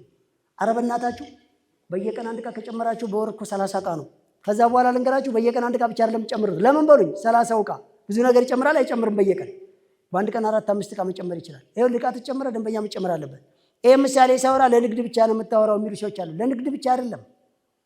አንዳንድ ሰዎች ደግሞ ስለ አግሮ ኢንዱስትሪ ስናወራ ጥርግ ብለው ገጠር ሄደው በቃ የአባታቸውን ያታቸውን መሬት ወይም ደግሞ ከገበሬው አንድ መሬት ተከራይተው በቃ ሊያናፍሩበት በቃ ዝግጁ ይሆናሉና ግቢ እኮ ያለውን አረም ነቅለው እኮ አበባ ተክለው ወይም ደግሞ የሆነ ሰላጣ እኮ ቆርጠው መብላት እኮ አልቻሉም። እስኪ አጥራችሁ ላይ በቃ ወደ ላይ ተከሉና ጭማጭም ቢያንስ ተከራያችሁበት ግቢ ግድ የለም ማንም ይሽናበት ማንም ይከልክላችሁ ማንም እስኪ ተለማመዱበት። መጀመሪያ ባትበሉት እንኳን እስኪ ተለማመዱ መጀመሪያ። ይሄንን እኮ አታደርጉም። እኔ ግርም ከሚለኝ ነገር ማለት ነው ቢዝነስ ለመጀመር እኮ አንድ ኮንዶሚኒየም ላይ ራሱ አንድ ሊስትሮ እኮ የለም። ምን ችግር አለ? ነዋሪውን በሙሉ አይጫማ አፋፍሎ ነው የሚሄደው ብትል ዛሬ ባለ እስኪ ደግሞ የማነ ስራ ፈት ሲሉ እንደዛ ሲያንገራጥጥ አየህ ስራ መስራት ጀምራል ማለት ነው። አንድ ሊስትሮ ሰራተኛ በቀን ሚኒመም 400 ብር ይሰራል። ግን በወር 12000 ማለት እኮ ነው። ግን በየአመቱ ቦርኮ ነው እዛ ቁጭ ብሎ ምን ስራ ላይ ይላል። ጭርቁስ ያለ ሸራ ይጋርዳል። የከተማው ሜጃ አይመጥንም ብለው ደንቦች ከላጡበት ይራገማል። ሁሉም ሰው ይመጣና ከንፈር ይመጣል። እቺ ሀገር ድሃ አትወድም ይላል። ድሃ መውደድ ነው ሀብታም መውደድ የሚሻለው? ዳውን እኮ ሰውየውን አይደለም እኮ ጥላ የተባልከው ድህነቱን ነው። እዛ ጋር ዝም ካልከው 10 ዓመት በስብሶ ነው የሚቀረው። የተወለደውም ልጅ እዛው መንገድ እንዲኖር እያደረገው ነው። ስለዚህ ምን እያረክ ነው ማለት እስኪ ሰፈር ውስጥ ጫማ መጥረግ ጀምሩና የተንጋደደ የተጣመመ ጫማ ካለ አምጣ። እኔ ፏፏ አድርጌ ለኮንስትራክሽን ሰራተኞች ለወዛደሮች ምናምን እኮ ሸጠዋለሁ፣ አተርፈዋለሁ። አመሰግናለሁ። ካንተማ ዛሬ አልቀበልም ማረጋሽ ይቅርታ እስኪ በሉት። ስልክ እያወራች እኮ ካለ ጫማውን እንደጠረጋችሁ መኪናውን ውልውል ላድርጉለት። ብር ሲል አረ ችግር የለም። እኔ የሚገርመኝ አንድ ጠጠር ያነሳና እዛች ወይ ላይ ቁጭ አድርጎ አረ ሞራል አምጣ የሚል ሰው አለ። ምን ሞራል አለው ይሄ? ሞራም የለውም ባዶ። እኔ ፓርኪንግ ላይ ደግሞ በጣም የሚሰሩ ሰዎች የሚያሳዝኑኝ። ፓርኪንግ እኮ ለአካል ጉዳተኛና አቅም ላነሰው ሰው መሆን ያለበት። እንደዚህ የተነቀሰ የተወጣጠረ ጠብደል ፓርኪንግ ብሎ መቆም አለበት? ኧረ እሱን ለአካል ጉዳተኛ ተውት። እናንተ ከጧት እስከ ማታ ማኑፋክቸሪንግ ውስጥ ገብታችሁ መስራት ነው ያለባችሁ። በደንብ አዳዲስ ምርጥ ስራ እንዴ! ምን ሆናችሁ ነው? እኔ አንዱ መጥቶ እኔ ጋር ሙያዬ ፈርኒቸር ነው 10 ዓመት ሰው ጋር ሰርቻለሁ፣ አሁን ግን ምን ልጀምር ብዬ ተጨንቄያለሁ አለኝ። እንዲህ ሰውዬው ሞቷል እኮ አልሰለጠነ፣ የእኛን ስልጠና አላዳመጠም። እዛው የምሰራበት ሰውዬ ጋር አንተ ቤት ኪራይ ምንም አይመለከትም። በቃ እዛው የምሰራበት ሰውዬ ጋር ከዚህ በኋላ ለደሞዝ ነው የምሰራው ብለው በቃ ደሞዝ እንዳታስብ ለኔ ለምን ምግብና እዚህ ማደሪያ ብቻ ስጠኝ። ከዛስ እኔ የተቆራረጡ እነዚህ የምናስወግዳቸው እንጨቶችን ከአሁን በኋላ ወደ ትንንሽ ማቴሪያል ልቀይር ነው ብለው አለቀ እኮ። ከዛ ቢዝነስ ጀምር። ትልቅ ሶፋና አልጋ ሊገዛ የመጣ ሰው ይችን እኮ ደግሞ ለነቢያ ቡና ጠጥ ምናምን በር ላይ ቁጭ ስተርገት ታምረ መሸጥ ጀምር። እዛው ንግድ ጀምር እንጂ ምን ሆነ ነው? መጀመሪያ ከዜሮ ዜሮ ሲል ብድግ ብለህ ደንብረህ እየጠፋህ እኔ ምን አገባኝ ሰዓት ደርሷል የራሱ ጉዳይ ለሀብታም መፍጋት እያልክ እየፎገርክ እንዴት አድርጎ ያሳድግ ሰውዬውስ? ሄድ ካለ ማሽን ትሰርቃለህ፣ በዛው ጊዜ ትሰርቃለህ፣ ትንንሽ ብር ትለምዳለህ። አያችሁት? የሚገርማችሁ ነግሬያቸዋለሁ። ሀገራችን ህግ እንደሆነ ገና ወደፊት ብዙም ይሻሻላል። እድሜ ለሚሊዮኖች መንገድ 10 መተዳደሪያ ህግ አለ። ለዚች ሀገር መንግስት ሳንሆን ግን መንግስት እንዲያጸድቀው ማድረግ እንችላለን። ያላችሁ ለምሳሌ አንዱ በአስቸኳይ መስተካከል ያለበትን ልንገራችሁ። በተለይ ህግ ባለሙያዎች በጣም ስለምትከታተሉት ይሄንን ምሁራን ተብዮች አንድ አዋጅ አለ። አንቀጹንም እንትኑንም ባላወራችሁም አንድ ሰራተኛ በተቀጠረበት የሙያ ዘርፍ ላይ ለቆ የራሱን ሲጀምር ሲሰራበት የነበረውን ሙያና የስራ አይነት ሲያሰራ የነበረው ካምፓኒ ወይም ግለሰብ ካልፈቀደለት እስከ 3-4 ዓመት ድረስ መከልከል ይችላል ይላል። አይገርምም? ያ ሰውዬ ሙያውን እንዳይጠቀም የራሱን ንብረት እንዳያፈራ ሚሊዮነሮች እንዳይፈለፈሉ ውድድር እንዳይኖር የሚገድል አዋጅ ማለት ነው። አያችሁት? ያሳዝናል እኮ። በእርግጥ ይገባናል። ለምን በሉኝ፣ አዲስ ደንበኛ መፍጠር ሳይሆን የዛኑ ያለቃችንን ደንበኞች መስረቅ ስለሆነ ስራችን ማለት ነው። እኔ ጋር ያሉ ሰራተኞች በዚህ በተቃራኒ ሙያና ገንዘባቸውን አካብተው የኔን አይነት ስራ በእኔ አቅራቢያ ላይ መክፈት ይችላሉ። መወዳደር ስለሚገባቸው ዜጎች ስለሆኑ መሆን ያለበት ይሄ ነው። እሺ እንዴ ልምድህን ካልተጠቀምክበት ምን ያደርግልሃል? የምታውቀውን አሰራር ካልተጠቀምክበት ታዲያ ምን ይሰራል? ብሩንም አጨርሰዋል። አያችሁት? ስለዚህ እናንተ በእናታችሁ እጃችሁ ላይ ብዙ ሀብት ባክኗል። ደንበኛ የለም ትሉና ስንሄድ እናንተ መጀመሪያ ስራ ቦታ አይደላችሁም። ደንበኛ የለም ትሉና አስተካክለኝ ስራ ቦታችሁ በደንብ አላመረም፣ አልተስተካከለም፣ አልተዋበም። እናንተ መጀመሪያ ፕሮስፔክት አላረግ ዝግጁ አይደላችሁም፣ የላችሁም፣ ክፍት አላረጋችሁትም ቦታውን። ወሳኝ ቦታ ትሉኛላችሁ። ወሳኝ ቦታ ግርግር ነው የፈለከው ወይስ አንተ? በቀን አንዳንድ ደንበኛ ከመጣ እኮ በሳምንት 7 ሰዎች አሉ። እነሱ እኮ 2-3 ደንበኞች እንዲያመጡልህ እኮ መናገር ነው። እንዴት ላሳድገው? በዚህ አይነት ያድጋል። የምታገኛትን ጥቅም ሙሉ በታክሲ አትሄድ፣ በእግር ሂድ ቅርብ ከሆነ። ሌላኛው ቅድመ ጥንቃቄዎች ልንገራቸው። እንዴት ልጠንቀቅ፣ እንዴት ከጭበርባሪና ከደንበኞች በምን ልለይ ለምትሉ ሰዎች ብዙ ጊዜ አውርተነዋል። ሌባ ሲመጣ ያስታውቃል ብያቸዋለሁ። ስሜቱ ይረበሻል። ያዋክባል፣ ጥያቄ ያበዛል። ያኛውን ይላል፣ ይሄኛውን ይላል፣ እሱን አይደለም ያልኩት የውጭውን ይላል፣ የሀገር ውስጥ ይላል። መጀመሪያ ብር ያስቀምጣል። ይህን ሰው በጣም ተጠንቀቁ። ቢያንስ ሌባ ባይሆን እንኳን ሌባ ይመስላል። መሳቢያችሁን ሩቅ አድርጉ እንጂ ስልካችሁን ሲጀመር ስራ ቦታ የምትይዙት ኪሳችሁ ነው። እዚህ ጋር ቻርጅ አድርጌው ያኛው እዚህ አምጣ ብለ ምሳሌ አንዷ ልንገራችሁ። ምርጥ የቅርብ ጊዜ ሰልጣኝ እዚህ መካከልም ልትኖር ትችላለች።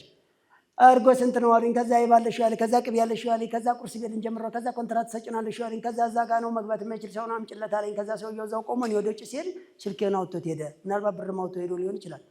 እንዴ በዚህ ልክማ ችለኛ ከሆናችሁ ኩላሊታችሁን ማውጥቶ ሄዳል። እንዴ በዚህ ልክ በጣም ይዋጡን እንጂ ከኢየሱስ ድድድድ ብላችሁ መኪና ላይ የምታስተናግዱ ሰዎች የደንበኛ መያዝ አይደለም የተባልከው። እዛው ስራ ቦታ ቁም ነው። ሊገዛ አገልግሎት ሊጠቀም የፈለገ ሰው እዛው ይመጣል፣ ዊልቸር ተጠቃሚ ካልሆነ በስተቀር። ሮጥ እዛ ፍጣ ምን ላምጣልህ አይ ስላዋከብክ አይደለም። እየበራችሁ ላይ ወያላ ምናምን ያስተዋውቃል ብላችሁ የምታስቀምጡ ሰዎች አጽዳ። በበር ላይ ምንም ሰው መቀመጥ የለበትም። በር ጽድት ምርፋ ብሎ አንተ ብቻ ነህ ፊት ለፊት መታየት ያለብህ።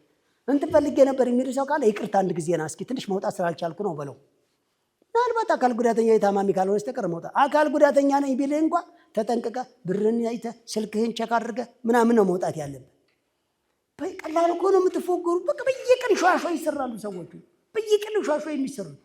ሪሲትም ላይ እንደዛው ነው። በቃ ገብቷል ከተባላችሁ ላጥ ነው። ደረሰኝም አየት ካረጋችሁ በቃቸው ነው። ከነጥብ በኋላ ያለውን 00 ለራሱ ወይ 1000 ነው ብዬ ከአንድ 100 ኖሯል የሚል ሰው አለ። በጣም በጥንቃቄ እኮ ማየት ነው ያለባችሁ።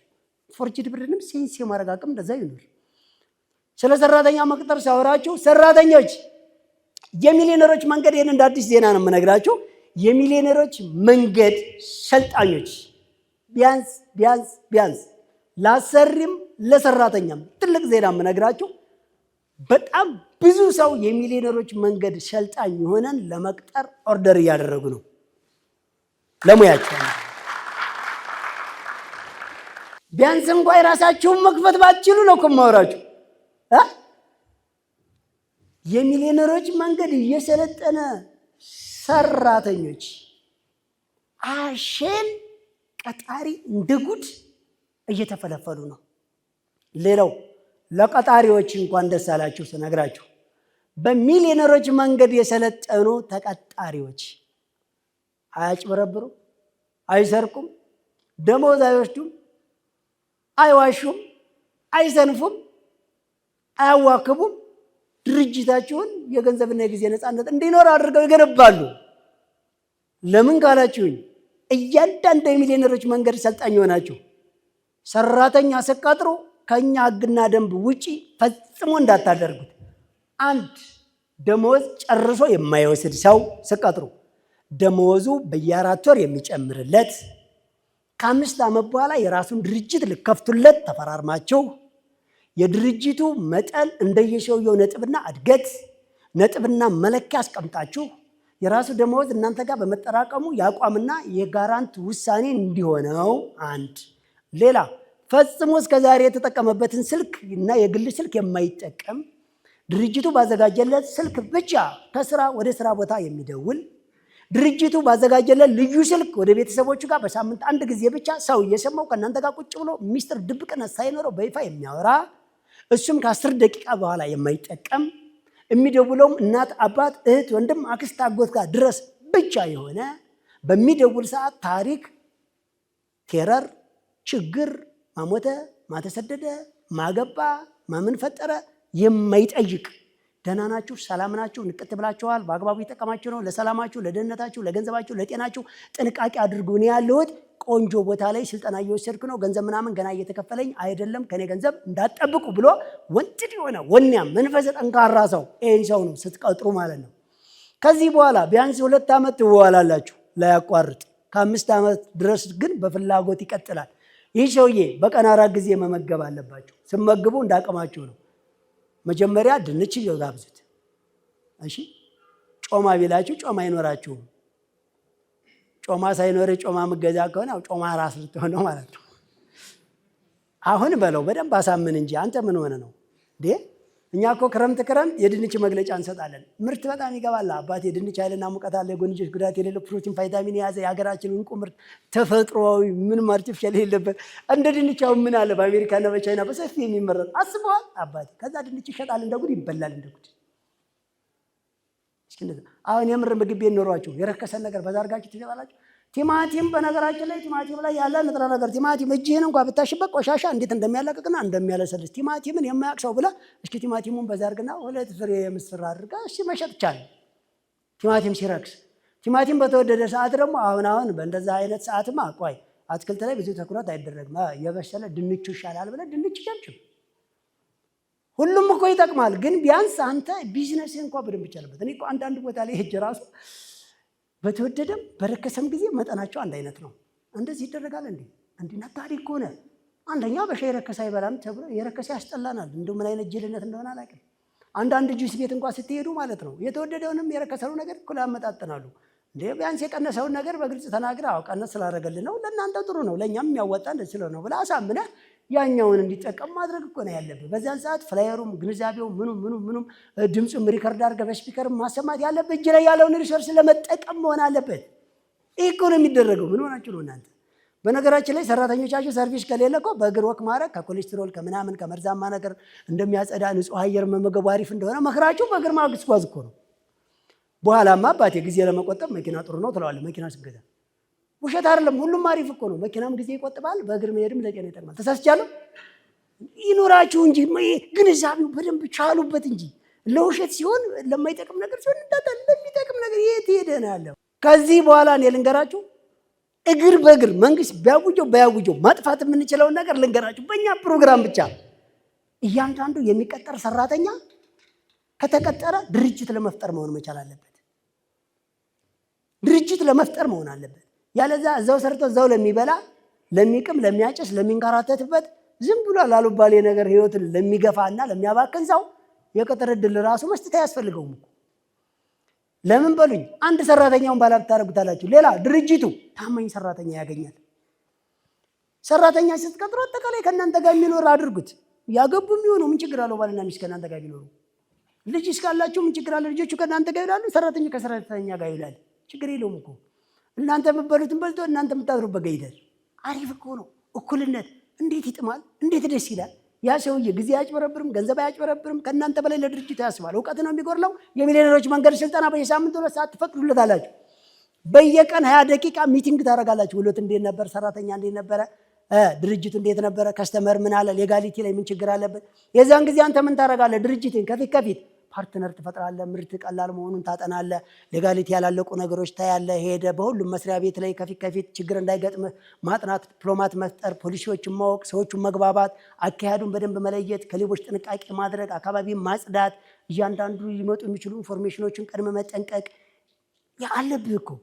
ድንገት በምግብና መድኃኒት በተለያዩ በህግ ሊታገዱ የሚችሉ ነገሮች ካሉ እነሱን ቶሎ መረጃ ቀድመ ማጥናት። አይታችሁ ከሆነ አንዳንድ ትልልቅ ካምፓኒዎች ብዙ ምርት ይዘው በህግ ተከለከለ ሲባል የት ልድፋው ይላሉ።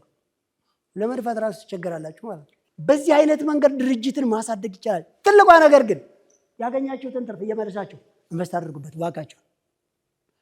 ያገኛችኋትን ነገር እየመለሳችሁ ለውላይ ጨምሩት። ስንቶቻችሁ ናቸው ልጆቻችሁ ቢዝነስ እያለማመዳችኋቸው ያላችሁ? ቢዝነስ ማለማመድ አለበት። ትልቅ ትምህርት ቤት አስገብቶ መኮፈስ አይደለም ትልቁ ነገር። ምን ይሻላል? እዳ እያፈራህ ነው ያለው። ትልቅ ነገር አስለመድከው፣ አንተ ግን ትልቅ ነገር የለም። እንደ አንዳንድ ሰዎች እኮ በጣም እኮ ነው የሚገርመኝ። እኔ ልጃቸውን ልደት ለማክበር ሪዞርት ወይም ሀቂ ዳርቻ ላይ ሞንታርቦ ይዘው ምናምን አበባ ጎዝጉዘው ፋንድሻው አፕሉ ምናምን ዲኮሩ በቃ አይደለም ሙዚቀኛና ዳንሰኛ ባንድ ሁሉ አዘጋጅተው ይሄዱና ማለት ነው። የሚገርማቸው አይበለው እንጂ ወይ ኮንስትራክሽን ሰራተኞች ናቸው። ድንገት አንድ ቀን ከባድ ምስማር እንኳን ወግቷቸው 1 ወር ከቤት ባይወጡ የሚበሉት የለም። አጥንታቸው ተሰብረው 200 ሺህ ብር ቢጠየቁ የላቸው። አጋጣሚ አይበለውና ሰውየው ቢሞት ቢታሰር ችግር ቢደርስበት ወይ ከባድ ህመም ቢታመም ለ1 ዓመት ቀጥታ ልጁ ሚስቱ መንገድ ላይ ይወጣሉ።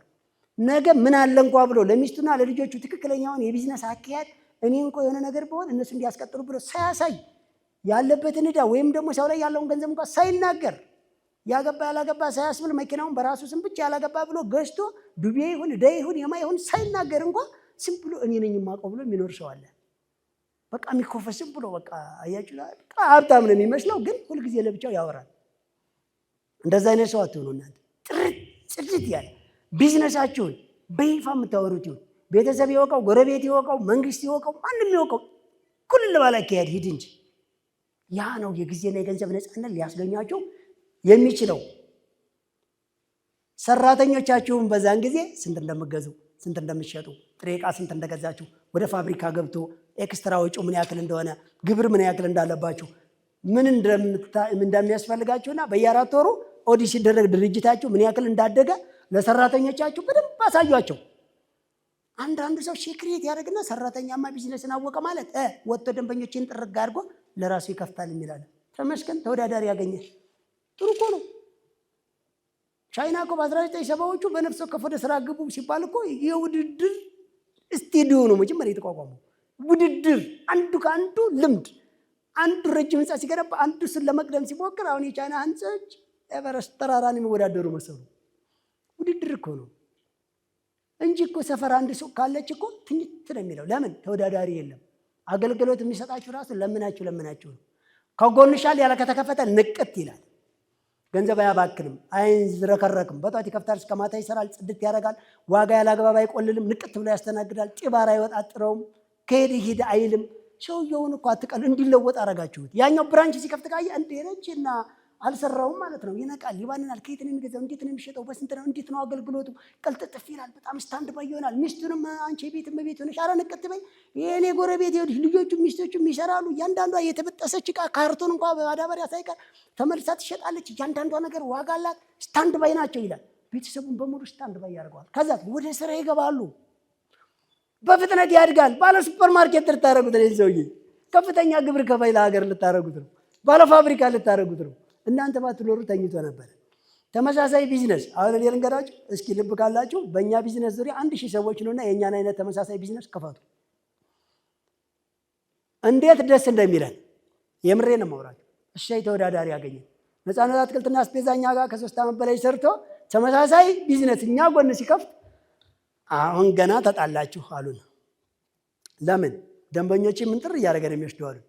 ተመስገን ደንበኞቻችን ምን ጥር አድርገው የሚወስድበትን ብቃት እኛ እንጠቀምና እኛ ደግሞ ሌላ ደንበኛ አይ ገንዘብ መጥፎ ነው አንተ ስለማታውቅ ነው። የማታውቁ እናንተ ናችሁ።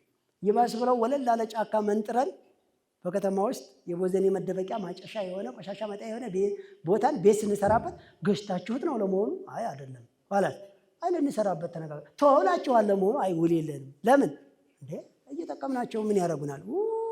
ከለመደ በኋላ ውጡ ቢሏቸውስ? ከኛ የተሻለ ሰው ካገኘ ይውጡ። ተወዳዳሪ መሆን ነው። የተሻለ ከፋይ፣ ለአካባቢው የተሻለ ጥቅም መስጠት፣ አካባቢው ላይ ያለውን ችግር ማጽዳት፣ መንገድ ሲሰበር መጠገን፣ ሰፈሩን ጽድት ማድረግ፣ ከድምፅ ብክለት ነፃ ማድረግ፣ ከቦዘኔ ከምናምን ጽድት ያለ ማድረግ፣ ለኪራይና ለሽያጭ የተፈለገ የተመረጠ የደመቀ ቦታ ማድረግ፣ በአንተ አምፖል ግራና ቀኝ ሰፈሩን ወለል ማድረግ፣ በአንተ ምክንያት ሰፈሩን ማጽዳት አይደለ እንዴ? ይህ ከሆነ ሰፈሩም ባለቤቱም ውጣ አይልህም። መጀመሪያ አንተ በውድ ጫማ ትገዛለህ። ሰፈር ለተፈነቀለ ኮብልስቶን አዋጣ ሲሉ እኔ ምን አገባኝ ብላ እንዲያጎንብሰ ተገባል።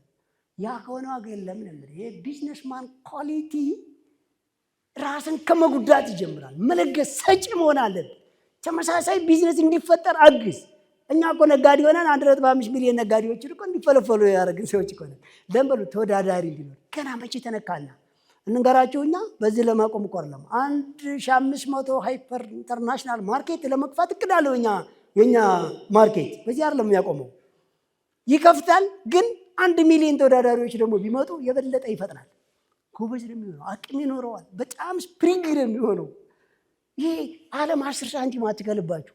ለኔ ያልበቃ ሰፈር ደግሞ እንኳን አንተ መተህ ምን ልንሸጥ ነው የሚል ሰው አለ። እዚህ ሰፈር ውስጥ ከ3 ኬሻ በላይ ምንም አይሸጥም አለኝ አንዱ። በቀን 1 መኪና አቮካዶ ስንሸጥ አየና ምታአት ነው እንዴት ሊሆን ይችላል? እንደምታየው ምንም ሌላ ነገር የለው።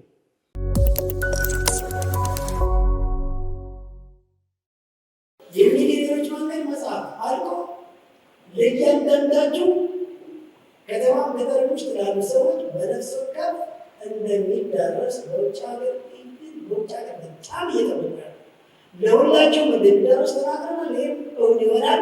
በተለያየ መንገድ እየተራዘመ ነው። ግን አንድ ቀን የዚህ ሰፈር ተሰሙና ለምረቀው በየቦታው ምን አይነት ኦርጋናይዜሽን ፈጥራችሁ ምን አይነት መቀጣጫን እንደሚፈጸም ከኖርማል ሰዎች እስከ ትልልቅ ኃላፊነት ያለባቸው ከሀገር ውስጥ እስከ ውጭ ከከተማ እስከ ገጠር ከሰራተኞች እስከ ተማሪዎች ከጉዳት አልባ እስከ አካል ጉዳተኞች በውጭ ካሉ እስከ እስር ቤት ድረስ የሚታራሚዎች ጭምር ሁሉንም መጽሐፍ በመዘገብ የሚገኘው ምንም መጠራሩ ማለት ነው።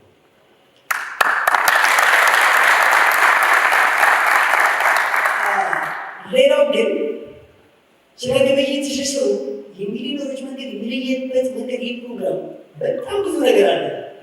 ስለ ግብይት ትስስሩ አሁን በራሳቸው ሰዓት የነቃቸውና የጎበዛቸው ሰዎች ብቻ ናቸው የተቀማቸው ያላቸው። በዚህ ምንጭ ሲተደርጎ በ09108819 የተደረገ ያለምንም ክፍያ በሱ ስናዘር አሁን በድሮ አለና ስንመላለ በድሮ ይመዘገባል። የምር ሰው ስልክ ሲቀየር አንድ ቀን ባያልሰማ የምር ስልጠናውን ቢዝነሱን አውቀዋለሁ ግን ያለው ወጠኝ ማለት ይችላል። በዚህ ልክም በጣም አትዘኑ። ለዚህ ነው ስልጠናውን ስትከታተሉ እንደ ክላስ ጸጥ ረጭ ባለ ሁኔታ በቴሌቪዥን ካልቻላችሁ በአካል ካልቻላችሁ በላይ ሚዲያ ብላችሁ ዩቲዩብ ላይ ሙሉ በደንብ አዳምጧላችሁ ማለት ነው። ሙሉ እያንዳንዱ አግና ደግሞ ስትቀመጥ ስለ አንድ ትሬድ ስለ አንድ መረጃ አዳምጡ። ሸምዳችሁ ራሱ ደጋግማችሁ ስሙ። አዲስ ወይ አዲስ መረጃ አዲስ ሰበር በቃ የሆነ ነገር ብቻ አትፈልጉ። ያኛውን ሳትሰሙት ማድረስ ማለት ራስን በራስ እዛው እያንዳንዷ ነገር የምትወራ ተደገመች የምታውቁት የሚሆን ምንም ይሆን የሚገነባችሁ የሚሰራችሁ ኤነርጂ አቅም ተግባር ውስጥ የሚያስገባችሁ ነገር ሲጀምር ዝም ብሎ አይደለም። ስለዚህ ስለ ግብይት ሲስተም ትንሽ ሳብራችሁ ግን የሚደረግ ነገር ላይ የሚያደርገው አንዱ ከአንዱ ሰርቪስ እንዲሰጣጥ እንደወረዋችሁ አሁን እነ ቻይና፣ ታይዋን፣ እነ ህንድ፣ ፓኪስታን ሀገርም ላይ በተለያዩ አሜሪካን ሀገር አልፎ አልፎ እስራኤል በጣም የሚጠቀሙበት ትልቅ ዘዴ አለ። የግብይት ትስስር ላይ በጣም ነው የሚጠቀሙ። ቻይናዎች እዚህ ሀገር እንኳ መጥተው ሜድን ቻይና የሚለው ነገር ይጠቀማሉ። የሀገራቸው ሁሉ አድ እንዳደረጉ ስለሚገባቸው ማለት ነው። የእኛ ሀገር እኮ እዚህ አምርተን እንኳ የሌላ ሀገር ብራንድ ነው የምንለጥፈው። እንኳን የራሴ ዜጋ ይገዛኛል ብለን ውሸታሞች ነን። አርቲፊሻል ነው የምንሰራው። ኦሪጂናል በሆኑ ድጋሞች ነው። ኢትዮጵያ ውስጥ የሀገር ውስጥ ተፈጥሯዊ ከሆነ የሀገር ውስጥ ይፈለጋል፣ ሰው ሰራሽ ከሆነ የውጭ። አያችሁ፣ አምላክ የፈጠረውን ብቻ የምንጠቀም እኛ ምንም የፈጠርነው ነገር እንደሌለ የሚታወቀው ኦርጋኒክ የሆነ ነገር ተፈጥሮ ከሆነ እሱ የሀገር ውስጥ ነው የሚመረጠው። ፋብሪኬት የተደረገ ነገር ከሆነ ግን የውጭ መባል አለበት። ይህ ማለት ኢትዮጵያ ውስጥ በተፈጥሮ ታደለናል፣ ሰው ሰራሽ ግን የለም። ተኝተን ዝም ብለን ተፈጥሮ እየጋጥን የቆየን ሰዎች ማለት ነው። ስለዚህ ሰው የሰራው ነገር ሜዲን ኢትዮጵያ ስባለ ዋው እሱ ነው አሪፉ እንድናስበል መቼ እንደሆነ የምንሰራው ብራንድ እንደሆነ አሁን አስቡት። ከበላይ አትክልትና አስቤዛ ጋር ትልልቅ ፋብሪካዎች አብሬ ካልሰራው ያመኛል። እስኪ እንደዚህ ለመባል ነው። አያችሁ፣ ከእናንተ ጋር አብሬ ካልሰራው ምንን ምርታችን ቫይራል ምንን ወጣው ምንን ታወቀው ምንን አንደኛው ነው ከዚህ ካምፓኒ ጋር አሁን ከትንሽ ጊዜ ቆይታ በኋላ ብራንዱን በላይ ብለህ ካላጠም አይገባም ብንላቸው 90 ጊዜ በላይ ብለው ያትማሉ። አያችሁ፣ እንኳን አይደለም ለማስገባት ማለት ነው። ሊከራከር ቀርቶ ሊያደክም ቀርቶ ሊያጉላላ ቀርቶ ቅድሚያ ክፈል ቀርቶ ሊያደክም ቀርቶ አይደለም አንተ ፈቃደኛ ከሆንክ በአከምርት ሲሸጥ ይላል። ይህ ነው ብራንድ መገንባት ማለት። ከተወሰነ ጊዜ በኋላ የኢትዮጵያ ምርት ነው ብለው ሰዎች ጆሮቸውን ሰጥተው እንዲገዙት የራሳችንን ምርትም እንደዚህ ብራንድ መፍጠር መቻል አለብን በደንብ አድርገው ማለት ነው። በአጭሩ ግን ስለ ግብይት ትስስር አሁን ማውራቸው የሚሊዮነሮች መንገድ ምን ያክል እየተሳሰራችሁ ነው እርስ በራስ። እኛ የሰዎቹ ብዛት አንዳንድ ሰው ግን ይለኛል ተመዝግቤያለሁ 3ኛ ዙር ነኝ አካውንት ከፍቻለሁ ይለኛል። ኧረ ተው ስልጠናውን በደንብ ተከታተሉ። አካውንት ክፈቱ ያለው እንኳን 1ኛ እና 2ኛ ዙር ነው። አንድ 3ኛ ዙሮች እንኳን አካውንት ክፈቱ ኢንፎርሜሽን ገና መችል አባላቸው። አሁን አዳዲስ ባንኮች ጸደይና ኦሮሚያ ባንክ ነበሩ። አሁን ደግሞ አዲስ ባንክና ስኬት ባንክ ሬዲ ተደርገዋል። የሚሊዮነሮቹ መንገድ አካውንት ከፍተው በሚቀርባቸው ቦታ ላይ እንድትከፍቱ እንዲሁም አሁን እያወዳደርናቸው ነው። ቅድም ውድድር ይጠቅማል አላልኳችሁ? እዛው ቤታችሁ ቁጭ ብለው አካውንት ክሬድ የሚያደርግ ቴክኖሎጂ እያበለጸጉ ነው ያሉት። ባንክ ሄዳችሁ የሚሊዮነሮች መንገድ የሚባለው እንዴት ነው ቢዝነስ ምትል ካለ አንተ ነች ስለ አካውንት መክፈት ብቻ ነው ባንኮች የተነገሩት። እንደገና ደግሞ ራሱ ባንገሩ እኔ ምን የሚሉት መንገድ የሚባለው አካውንት አልገባኝ ማብራሪያ ሊቃለ እሱ እንጂ ነው ወደ ዳላ ካስተካከለ። ስለዚህ እነሱ ስለ አካውንቱ ስታንድ ላይ ተደርገዋል። እናንተ ስለ ቢዝነሱ የምትጠይቁት የሌሎች መንገድ እንጂ ባንኮች መጠየቅ በቂ ግዴታ የላችሁ። ስለዚህ ስታንድ ባይ በጣም በቅርብ ጊዜ አካውንት ክፈቱ እንላለን። እነማን ሶስተኛ ዙር ወይ ሁለተኛ ዙር ምናምን ያሉ ሰጣይ ሆነ አካውንት ያልከፈተ ካለ ሲስተሙ በደንብ ካበቃለት በኋላ ከአሁኑ በተሻለ መንገድ የእርስ በርስ ግብይቱ ትልቅ ዋል ያለው። ስለዚህ በዛ ሲስተም ውስጥ ዳታ ላይ አንድ ጊዜ የለጠፈን ሰዓት ሁሉም ሰው ያለው ሰልጣኝ በሙሉ ደንበኛው ነው ማለት ነው። ያለ ሚሊዮነሮች መንገድ መገልገል፣ መነገድ፣ ማምረት፣ ሀሳብ መለዋወጥ ሁሉ ሊጀምሩ ይችላል። ለምን በሩ በአሁኑ ሰዓት ያልሰለጠነ ዜጋ ለዚህ ዘመን አይመጥንም።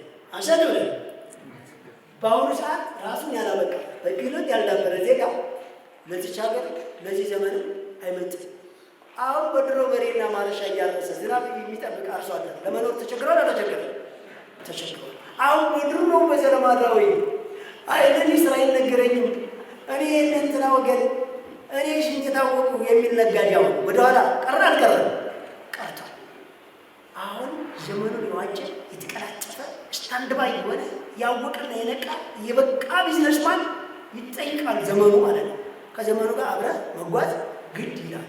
አንዳንድ ሰዎች ከዘመኑ ጋር የተጓዙ የሚመስላቸው አሳጥረው ሲለብሱ፣ ገላቸውን ሲነቀሱ፣ ውሸት ሲዋሹ፣ ሲቀጣጥፉ፣ ኦንላይን ሲጣሉ፣ ሲሸረሙቱ ወይም ደግሞ ሲቀጡ ወይም ደግሞ ሲሰደዱ ወይም እንግሊዝኛ ሲያወሩ ይመስላቸው አሉ። እሱ ዘመን ያለ ሰይጣንኛ ወይም ጅለኛ ወይም መጠኛ ይባላል። ከሌላ የመጣባል ማለት ነው። እኛ እንደ ባህልና እንደ ወግ እንደ ተፈጥሯችን ኦሪጂናል ሆነን ዘመኑን የዋጀ ማለት እንደ ብዛታችን በትንሽ ቦታ ላይ መረት በትንሽ ስራ ቦታ በትንሽ ጊዜ ላይ ሊያድግ የሚችል ስራን መግጠም ማለት ነው። በቀላሉ ሳይንስ ቴክኖሎጂ ከሰው በታች ነው፣ ግልጽ ነው። ግን እንዲያግዘን እንዲረዳን ራሳችን ክሬት ነው። የግብይት ትስስርን ስነግራቸው የግብይት ትስስር እንግዲህ ቀስ እያለ የኛ ኔትወርክ እየሰፋች እየጠበቀ አይሄድም።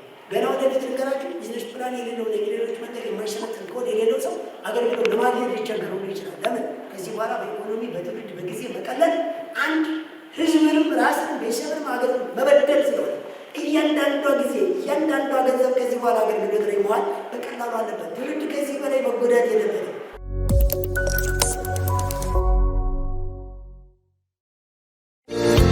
በአፍሪካ የመጀመሪያ የሆነውን የሚሊዮነሮች መንገድ የቢዝነስ ፕላንና የሥራ ጥበብ ሥልጠናን አዘጋጅቶ ያለምንም ክፍያ በነፃ ለህብረተሰቡ በማደል ፋና ወጊና አብሪ ኮከብ ነን።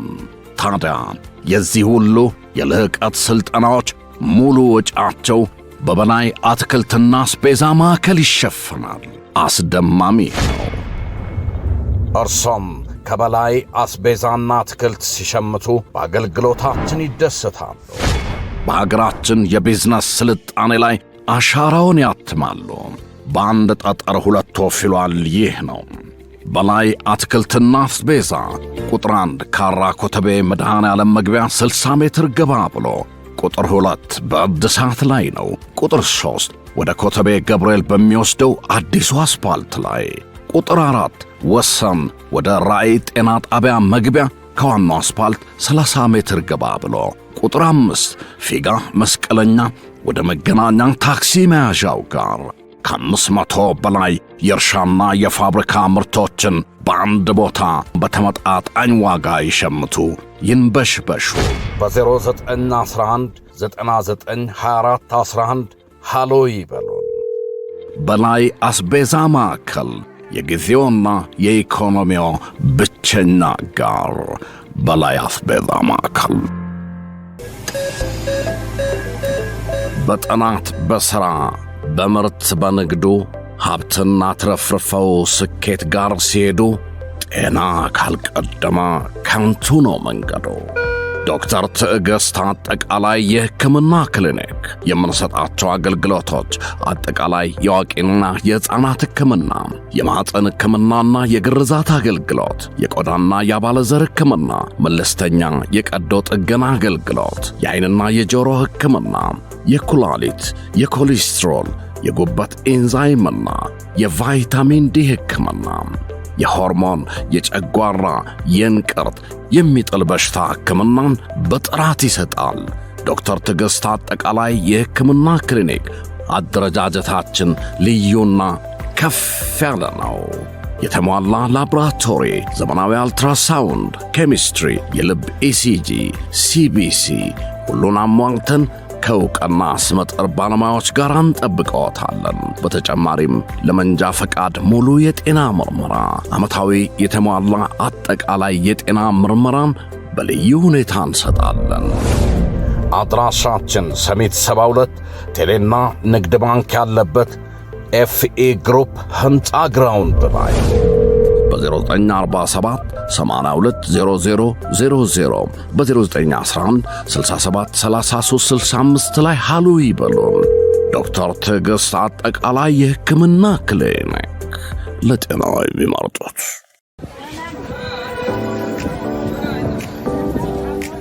ለነጻነቶ ልዩ ምርጫ ነጻነት አትክልትና አስቤዛ ከአንድ ቦታ ሳይወጡና ሳይወርዱ ሳይንከራተቱ አስቤዛውን ከነጻነት በምቾት ይዘዙ፣ ይሸምቱ። ፍራፍሬና ጥራጥሬ፣ ፍሬሽ አትክልቶች፣ ቅመማ ቅመሞች፣ የፋብሪካ ምርቶች፣ የንጽሕና መጠበቂያና የባልትና ውጤቶች፣ የእንስሳት ተዋጽኦና የዳቦ ምርቶች ሁሉንም ከአንድ ቦታ ከነጻነት አስቤዛ እንደ ትእዛዞ ዴሊቨሪን ጨምሮ ልዩና ፈጣን አገልግሎት እንሰጣለን። ይምጡ። ቁጥር 1 ካራ አርሴማ ሰፈር፣ ቁጥር 2 ጎሮ አደባባይ ወደ ሰፈራ መሄጃ፣ ቁጥር 3 ከፔፕሲ ወደ አያት በሚወስደው መንገድ ሰሚት 72 ፕላዛ ግራውንድ ላይ። ለበለጠ መረጃ በ0939 115529 ሃሎ ይበሉን። ነጻነት አስቤዛ ይመርጡናል።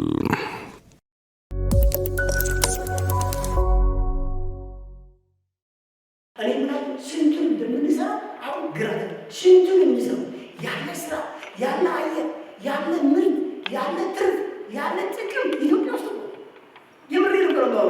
አሁን ኢትዮጵያ ውስጥ የሌለው ሰላምና ዲሞክራሲ ብቻ ነው። እሱም ደግሞ መፍጠር የሚገባው ራሳችሁ ናቸው። ሌላ ማንም መጥቶ አይገጥርልን። ማርኬቱንም መፍጠር ያለብን፣ ምርቱንም መፍጠር ያለብን፣ ሰላሙንም መፍጠር ያለብን፣ ኮንፊደንስንም መግባባትንም፣ መዋደድንም፣ ሰላሙንም፣ ኢኮኖሚውንም ማምጣት ያለብን አንተ ነህ እንጂ። ስለዚህ እንደ ሀገር አይነት ነገር የለም። እኛ ስራ የለም እያልን ደገርናቸው። አዎ እንደው በእናታችሁ አንድ ቁልፍ ተገንጠሉ አንድ በያጅና ምትል ከ1,000 ብር በላይ ያዋጣ የሚላቸው አወራሉ። በአንድ 100 ብር የሚያዋጣዋል። በታሪከኛ መኪናኛ ምኑ ነው የማያዋጣው? እዛ መዘብሰብ ነው ታዲያ የሚያዋጣው? ሄዶ ልብስ የሚጠግን ሰው እስኪ ይቺ ሰራ ግን እዛው ቆማቸው ትል ወላጅ ማድረግ አረ 20 ብር ይበቃል። አያዋጣው። ምኑ ነው የማያዋጣው? ለምንድን ነው የማያዋጣው? ምንነት ብር ከ50 በማይፈጅ ክር እኮ እዛው ቀርቦ ይሰጣል። የለም አይሻማም። ኢንዱስትሪው ተጎዳ በሚያቀራሩ ሰዎች። አሁን አጥር ቢፈርስባቸው በሽቦ ታጥራላችሁ እንጂ በመስመር አታስመጡም። ለምን? ናካላችሁ እንዳንድ ባለሙያ አገር ብር ስለሚጣል አያዋጣም ብሎ ቁጭ ስለሚል ቤታችሁ ቀለም እንዳይቀባ እዛው ዝም ብላችሁ ራሳችሁ ያለሙያችሁ ብቻ ታርመጣ። ለምን? ባለሙያ ናካልኩ አገር ብር ስለሚጣል። ሴራሚካችሁ ተፈንቅሎ ተሰባብሮ ናስራኒ አጥብማው ለምን? ከመጣ ቆልሉ ደስኩሩ ስለሚያጋብድባችሁ። አሁን ትንሽ የሆነች የምትጓጓዝ ነገር ሄዳችሁ ተሽከርካሪን አታውቃሉ። ለምን? 1,000 ብር ምን አላስደምራችሁ። ምናልባት 100 ብር ነዳጅ ሊፈጅበትና 1 ሰዓት ሊፈጅበት ይችላል። ግን 1,000 ብር በታች ያዋጣል። ምን ችግር አለው? ቢሰራ ምን ችግር አለው? ባለው ከጭቀጭ 1,000 ሰው አስተናግዶ ምን ችግር አለው? አሁን አንድ ቀን ሰራተኛ ከ500 ብር በታች አይመጣላችሁ። እንግዲህ የሚለው ምን ይሰራሉ? ሲያዘጋድ የሚለው ድግስ ያለበት ዙሪያውን ሄዶ እንደዚህ ኖሮ እንዲፍጥጥ በኢትዮጵያ ውስጥ ድግስ ያለበት ቦታ ሁሉ ሰው እንደ ወፍ ከቦ የሚለምን ምግብ ሽ ተራቁ ሰው ለምን ስራ አስተካከል? ምን ስራ ከየት ይመጣል? ላኔ ጋር ይጋል አይ ለሀገር መግቢያ ነው ብሎ የሚለምን ሰው ናመና ሸኝላችሁ መናሪያ ረዛችሁ ጊዜ አመት ነው ይገባል ጠጅ ቤት ይገባል። ስለዚህ ናስራ ላሰራ በማለት ልክ ስራ ቦታለስ አዝራ ምን ለምንስል ነይ ስራ ላሰራሽ ከነ ልጅሽ ነይ ተዋለና ፖሊስ ጣቢያ መልክሽና ነይ ልካ በቃ ልጅሽ ይማራል። አንቺ ልጅ ትሰሪያለሽ። ቀስ ብለሽ ራስሽን ቢዝነስ እንጀምርልሻለን። እስኪ ልባላችሁ ሰውን ከልመና ከሌብነት ከስንፍና ከሽሻ ከቁማ ከማብናድርገ ሙሉ ተሞደ ስራ ሊገባል ያለዛ አረብ ሀገር ወንድም ትንሽ ተምሬያለሁ ብሎ አባባል ሌላው ፍርድ ዝቃር ቁማር ቤት ሌላው መንገድ ላይ ተዘብዝቦ ብሮ ማረሻባት እያረሰ ከዛ በኋላ አረቄ ጠጥቶ ይቻገር ኢኮኖሚዋና ዜጎች ለውጣሉ ብትል እንዳታሽ አይሻታል ገና የባሰ ምንድነት ይመጣል። አሁን እኮ ከውጭ በሚገባ እኮ ነው እየኖርን ያለ ነው። ይሄ ወደ ማለት ቀን ተዘጋ የሚባል እኮ እንዳለ በችጋር እናልቃል። ሌላው ቆርጦ ጨው እንኳን አይመጣም። ብዙ ሀገራችን ውስጥ ያለ ማለት ምንም እየተመረጠ ማለት ሲጀምር ማለት ነው። ስራ እንደማትበሉ ባካችሁ፣ ስራ እንደማትበሉ በየቦታው ፈርኒቸር አለመመረቱ የውጭ ምርት እየገባ ነው። ወስታ አለመመረቱ የውጭ ምርት እየገባ ነው። የእርሻ ምርት አለመመረቱ የውጭ ምርት፣ ወተት አለመመረቱ የውጭ ምርት እየገባ ነው። ጫማ አለመመረቱ የውጭ ምርት፣ ልብስ አለመመረቱ የውጭ ምርት እየገባ ነው። እዚህ በቀላል የሚሰሩት ነገሮች ሁሉ እኛ የለም የተሰደድን ያለ ሰለሞች ነን። ስለዚህ ለግብይት ትስስሩ እርስ በርስ የመተሳሰርና የመገበያየት ፎሎ የመደራረግ በጣም ይስታንባይ ነው። ምሳሌ ንገራቸው። አንድ ሰው ጥሬ ዕቃ ፈላጊ ከሆነ አንድ ኢንዱስትሪ ካለ ጥሬ ዕቃ የሚሸጥልህ ሰው የሚሊዮነሮች መንገድ ይሁን የሚያጓጉዝልህ ሰው የሚሊዮነሮች መንገድ ይሁን እንደገና እዛ የሚቀጥረው ሰው የሚሊዮነሮች መንገድ የሰለጠነ ይሁን ከዛም ምርትህን እንደገና ወደ ገበያ የሚወስደውም የሎጂስቲክ ባለሙያ የሚሊዮነሮች መንገድ ይሁን የሚቀበልን አካል የሚሊዮነሮች መንገድ ሪሳይክል ይቃጠላል፣ ይሟሟቃል። ሌላ ነገራቸው ካሽታሉ ሁላቸው ግብይት ትስስር ከፈጠራቸው በቸክ እያንዳንዱ ቸክ ስትገባይ በቸክ መገዳደር አይቻልም ብለናቸዋል። ካሹ ምክንያት አይሆንም። አሁን አብዛኛው ሰው አገልግሎት ለመጠቀም ለመሸጥ፣ ለመግዛት፣ ለመነገድ፣ ለማንቀሳቀስ፣ ለማምረት ለሁሉም ነገር ካሽ አጠረን እያለ የሚሊዮነሮች መንገድ ደግሞ እርስ በርስ ግብይት ከፈጠራቸው ካሽ ምንም አያደርግላቸው። ባላንስ አይኑር አካውንታቸው ላይ ግን የፈለገ ትገበያ ያለ በምን በቸክ ቸኩ እንደስከ ዛሬው የዘለማድ አጻጻፍ ባንክ ሄዳቸዋል ለምታወጡት ደረቅ እንደሆነ ነግረን እንጽፈለን። ግን የሚሊዮነሮች መንገድ ይገመግመዋል። እንዴት ነው እያንዳንዱ ሰው በአካውንቱ በካፒታሉ ግማሽ ነው ቸክ መጻፍ የሚችላል። እስኪ ለበዓል ጊዜ የቤት ዕቃ አዘዙ። መጀመሪያ ሂሳብ ከፍላችሁ እኮ ተጣልታችሁ ተናዳችሁ ተጨቃጭቃችሁ ተመላልሳችሁ ገና አልደረሰም ብሎ ታሽታችሁ እኮ ነው የሚደርስላችሁ። እስኪ ሞባይል ቤት ጥገና ስጡ። ምን ያክል ሰነፍ እንዳለ ማለት ነው። እዛው ቁጭ አድርጎት ምንድነው ችግሩ እንኳን አይላችሁም። ጭራሽ እናንተን አያዳምጥም ማለት ነው። አንድ ሰው ካለ በቃ የሚጎረጉረው ዝም ብሎ ገና ሶሻል ሚዲያ ገና ወሪያ ገና ይጀናጀናል ገና ቁርስ ሊበላ ይወጣል። እናንተን አስቀምጦ እኮ ነው ጨጓራችሁ ላጥ ብሎ ወርውራችሁት ስራችሁም ይቀራል፣ ስልካችሁም ሳይጠገን ይኖራል ማለት ነው። እያንዳንዱ ሰው እኮ የሚያስተካክል ጠፍቶ ጫማ የሚጠግን የሚጠርግ የሚያስተካክል ስልኩን በሰዓቱ የሚሰራ ሲስተሙን በሰዓቱ የሚያስተካክል ላፕቶፕ በሰዓቱ የሚጠግን ቴሌቪዥን በሰዓቱ የሚያይ ዲሽ በሰዓቱ የሚገጥም ብዙ ነገር የሚያደርግ በሰዓቱ ስለሌለ ሰፈራችሁ ማርኬት ስለሌለ አገልግሎት ስለሌለ እስኪ ወተት የምትነግሩ ሰዎች እንኳ በእኛ በሚሊዮነሮች መንገድ የተመዘገበ ሰው ማለት ነው አንድ ቀን የሚበጣጠሽ ይሰጧቸዋል፣ አንድ ቀን ወይ የተቀላቀለ ይሰጧቸዋል፣ አንድ ቀን ደግሞ ዛሬ አልመጣህም አርፍደሃል በቃ አለፈ ይሏቸዋል። ታዲያ ነገር ልውሰዳ ሲሉ አይ በቃ አልፏል የተከፈለበት ባክኗል። እንዴ እኛ ማርኬት ላይ አይደለም ቀርቶ ቀይረኝ ማለት መልስልኝ ሁላ ማለት ይቻላል። ደረሰኝ ቦይድ አድርጎ እንደገና እኮ ሌላ ይሰራል። ምንም ችግር የለውም እኮ አያችሁ። በጣም ብዙ ነገር እየሰፈሩ ብትሄዱ የቲማቲም ፍራጭ፣ ድንች ልጣጩ፣ ምኑ ሽንኩርት ምናምኑ የተረፈ ምግብ ይጣላል። ግን ሰው 1 ኪሎ ስጋ 3000 ገባ መብላት አልቻልኩም ይላል። በዛ እኮ በግ መድለብ ይችላል። እየሰፈር እኮ የሚንከረፈፈው ጥበቃ ስራ የለም እያለ እዛ ላይ እኮ በግ ማሳደግ ምናምን ይችላል እኮ። 8 ሰዓት ጠብቆ ጠጅ ቤት ፑል ቤት ከሚገጠር ትርፍ ሰዓቱን እዛው በነፃ ሰፈሩን እየጠበቀ እዛው በግ እኮ አሳድጎ መሸጥ ማደግ እኮ በቀላል በጣም ብዙ ስራ ነው ያለው። የምላችሁ ያለ ስራ በቃ ሙሉ ስራ በቃ አልተነካም እኮ ነው የምላችሁ። ምንም አልተነካም። ወደ ገጠሩ ወጣ ብትሉ ነው የምላችሁ እኮ ወደ ገጠሩ ወጣ ብትሉ ያ እንደዚህ ጥፍሩን አሳድጎ አይናሩን እንኳን በሰዓቱ ሳያጸዳ ያ የጨቀየ ልብስ ለብሶ እንዲህ የሚለው አርሶ አደር ማለት ነው። ወንዙ ዳር በትክክል እንኳን አገዳ ተክሎ ማለት ነው።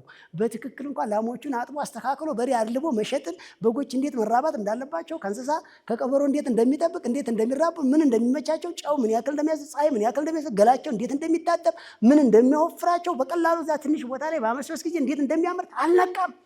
ልጁ ተማረ መስሎ ስሪውን አጥቦ ፀጉር አንጨብሮ እዛ ቁማር ቤት ነው የሚውለው፣ ሲጀናጀን ነው የሚውለው። ስደት ነው የሚያየው። ከዛ በኋላ ከዛውም ብድና ነው የሚለምደው። አሁን የሚያግተው እንደዛ አይነቱ የከርፋፋ ሰው ልጅ ወንበዴነትን እየለመደ ነው። ማለትም ከአባቱ የተማረው ድሃና ጉብጥ ያለ ኮክኒያ መሆን ነው እንጂ ነቃ ያለ ጂኒየስ የሆነ ቴክኖሎጂን የሚጠቀም በደንብ በቀላል ሀብትን ማካበት የሚችል ሴፍቲ የሆነ ወላጅ ወይም ታላቅ ወንድም አላየም። መንፈሳቸው ድክም ያለ የማይሰለጥኑ የሚገርማችሁ እኮ ማለት ነው በቀላል አገዳ እንኳን ተክለው አገዳውን ለገበያ ገለባውን ለከብቶች እንደሚያደርጉ እንኳን አያውቁም። በስርዓት እንኳን መኖ ማቀነባበር እንኳን በትንሹ አይችሉም። የተማሩ ልጆችም ተብለው መጥተው ፈልሰው እዚህ ቀን ስራ ነው የሚሰሩት። ቅዳሜ ሆይ ነው በቃ ሞላ ጎደል እንጨዋት ካልጠጣሽ ይቀየምሻል። በቃ ከበሮዲ ነው ዛሬ አልምረን እየተጃጃለ ማህበረሰብ ምንድን ነው መጃጃል? በዚህ ጊዜና ጉልበታችንን በአግባቡ አልተጠቀምንም። በቃ ውጣ ከዚህ። እንደዛ አይነት ዘመድ ጋር ነው እንግዲህ ክርስትና አለብኝ፣ ልደት አለብኝ፣ ለቅሶ አለብኝ እያልክ እየደወልክ ካርድ ሞልተህ እዛ ጆሮን የምታግለው ማለት ነው። በጣም ይገርማል። እንግዲህ እንደዚህ አይነት ሰው ሲሞት ደግሞ ኮንትራት መኪና ይዘን ልንቀብር እንሄዳለን። ከሞተ ቆይቷል እኮ።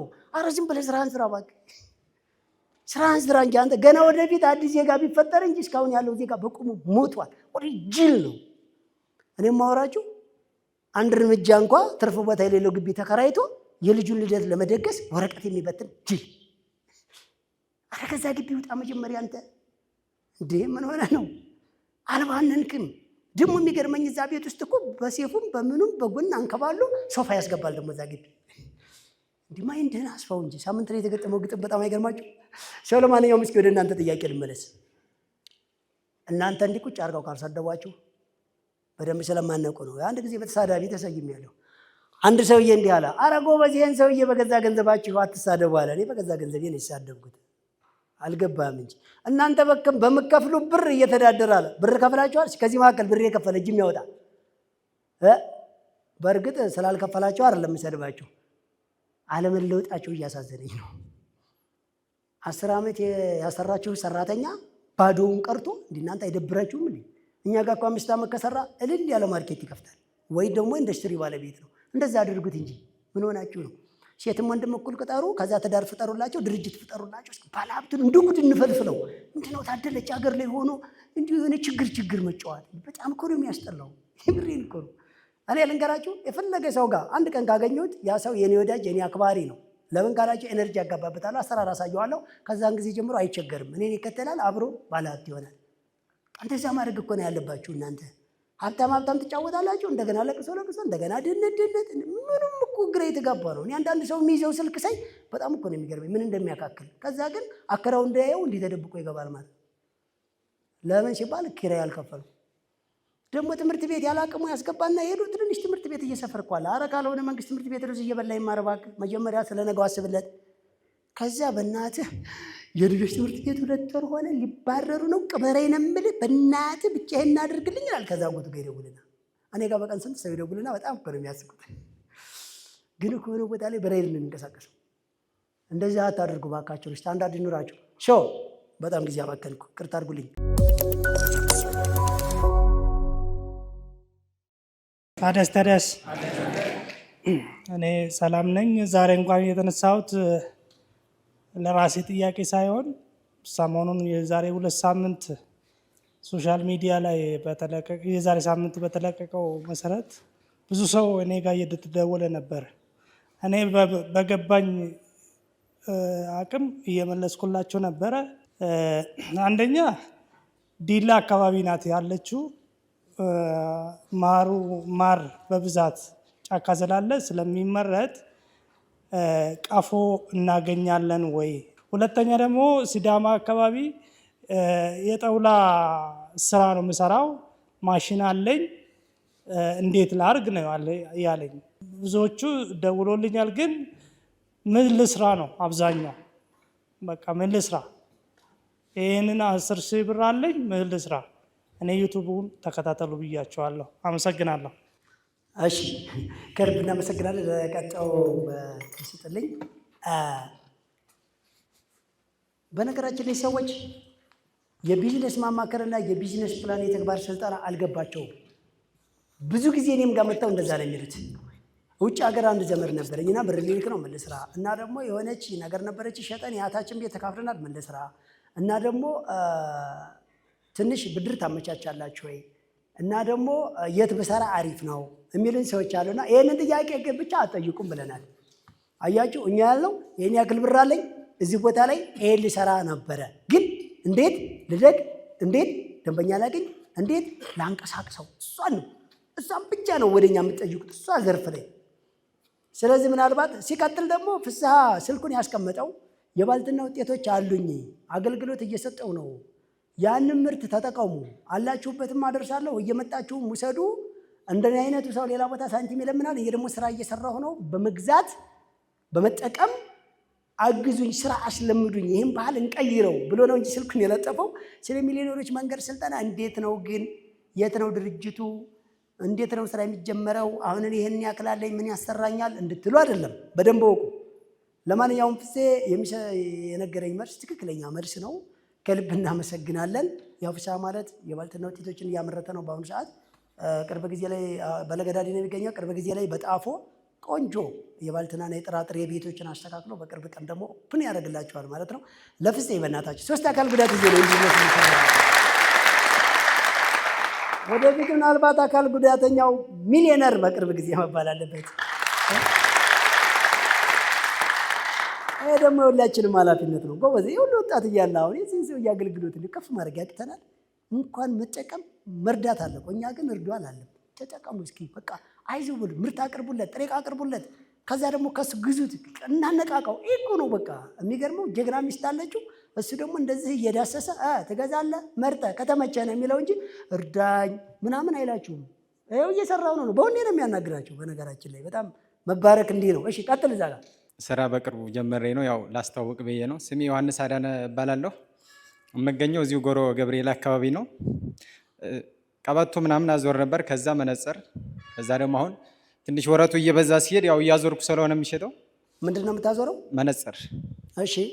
እና እየበዛ ሲሄድ ያው ትንሽ ለመያዝ እየበዛ ሲሄድ ወረቱ፣ ከዛ ሳይክል ገዝቼ አሁን የሳይክል ዴሊቨሪ መስራት አስቤ ነበረ እና ያው በሚሊዮነር ሰልጣኖች በኩልም የዴሊቨሪ አገልግሎት የሚገለገል ካለ በበላይ አትክልትና አስቤዛ ማዕከልም ካለ ያው ፒያዝ ዴሊቨሪ እንዳለ አውቃለሁ። ግን ተጨማሪ ምናልባት መለስተኛ የሳይክል ዴሊቨሪ ካለ በዚሁ እንድታሰሩኝ ለማለት ነው። ስልኬ 0949009166 ደውሉልኝ። ጎበዝ። መነጽር ይኸውላቸው አይን ሳይጎዳ መጀመሪያ በመነጽር መታገዝ አለበት። እሺ አይደለ እንዴ? ሲያንጸባርቅ ምናምን አንዳንድ ጊዜ የሆነ መስተዋት ምናምን ሳይጎዳው ያስፈልጋል። በጣም ጥሩ። እሺ ለቀጣይ ስትልኝ እጅግ በጣም ጎበዝ፣ እናመሰግናለን። በነገራችን ላይ ፒያዝ ዴሊቨር ለጊዜው በእኛ ማርኬት ላይ አገልግሎት ለመስጠት የተለያዩ ሲስተሞች አልተስተካከሉትም፣ ለጊዜው አቁሟል። ኦንላይን አትዘዙም፣ አትክፈሉም። ከተወሰነ ጊዜ በኋላ ሲስተካከል እንነግራቸዋለን። ለጊዜው ሲስተም ማስተካከል ላይ ነው ያለው ማለት ነው። ሲያልቅ እና ወደ ስራው ሲመለስ እንነግራቸዋለን። ለጊዜው ያለን ኦፍላይን የሆነ ዴሊቨር ነው ማለትም ወደ ማርኬቱ ከደወላቸው በኋላ እኛ ተሽከርካሪዎች ናቸው እያሰራጩ ያሉት ለጊዜው ማለት ነው። ስለዚህ በ0938240391 ላይ ነው በቴሌግራም የእኛን ዕቃ እያዘዙ ያሉት ሰዎች ለጊዜው በቴሌግራም እና በመደወል ማለት ነው። ሲስተሙ እንደገና መስተካከያ የደረገለት ነው። ወንድማችን ግን በጣም በርታ። በቅርብ ጊዜ መነጽር ቤት ክፈት። እሺ በቃ ከዚህ በኋላ መዞር ይብቃ። አነስ ያለች ተለጣፊ ማታ ዝግት የምትባል ጽድት ያለች ብዙ ብራንች የምታስከፍት እንዲሁም ደግሞ በሐኪሞች ሊታዘዝ የሚችል ስታንዳርዱን የጠበቀ መነጽርም ወደ ማምረት ወደ መገጣጠም መግባት ግድ ይላል። ግልጽ ነው አይደለም? አጨብጭብ እንጂ ወደ ነው። ታዲያስ ወኔ ሰላም በል። ታዲያስ ደህና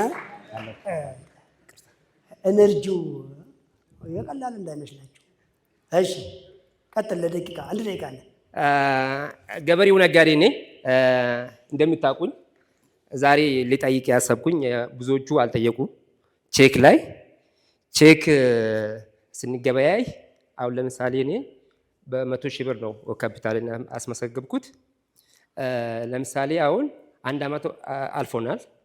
800 ምናምን ሺህ እየደረሰ ነው። ግማሽ ሚሊዮን አልፎታል ማለት ነው። ስለዚህ ግማሹን ስንጽፍ ለምሳሌ ስንገበያይ እንደኔ ያለው ሰው ጋር ነው ወይስ ከማ ጋር ነው መገበያየት የሚችለው? ቼክ ስጽፍ አሁን ለምሳሌ 400 ምናምን ሺህ በቼክ መጻፍ ይችላለሁ። ከዛ እንደኔ አይነት ሰው ጋር ነው ወይስ የሚገበያየው? ይህንን ግልጽ እንድታደርግልኝ ነው። ሌላ ለምሳሌ እኔ በኦሮሚያ ኢንተርናሽናል ባንክ ላይ ነው ተመሰገብኩት። በኦሮሚያ ነው ወይስ ሌሎቹ ባሉት አሁን የመጡት በእነሱ ነው ከነሱ ጋር ነው የሚገበያየው ወይስ እንደኔ ተመሳሳይ መሆን ያለበት? ይህን ጥያቄ እንዲመልስልኝ አመሰግናለሁ። እዚህ ጋር ከልብ እናመሰግናለን። ወደ መልሱ እንሄድ። እሱንም ወደ መቀመጫ እንኳን ሸኛቸውልን። ቀጣይ ጥያቄ ስጥልኝ።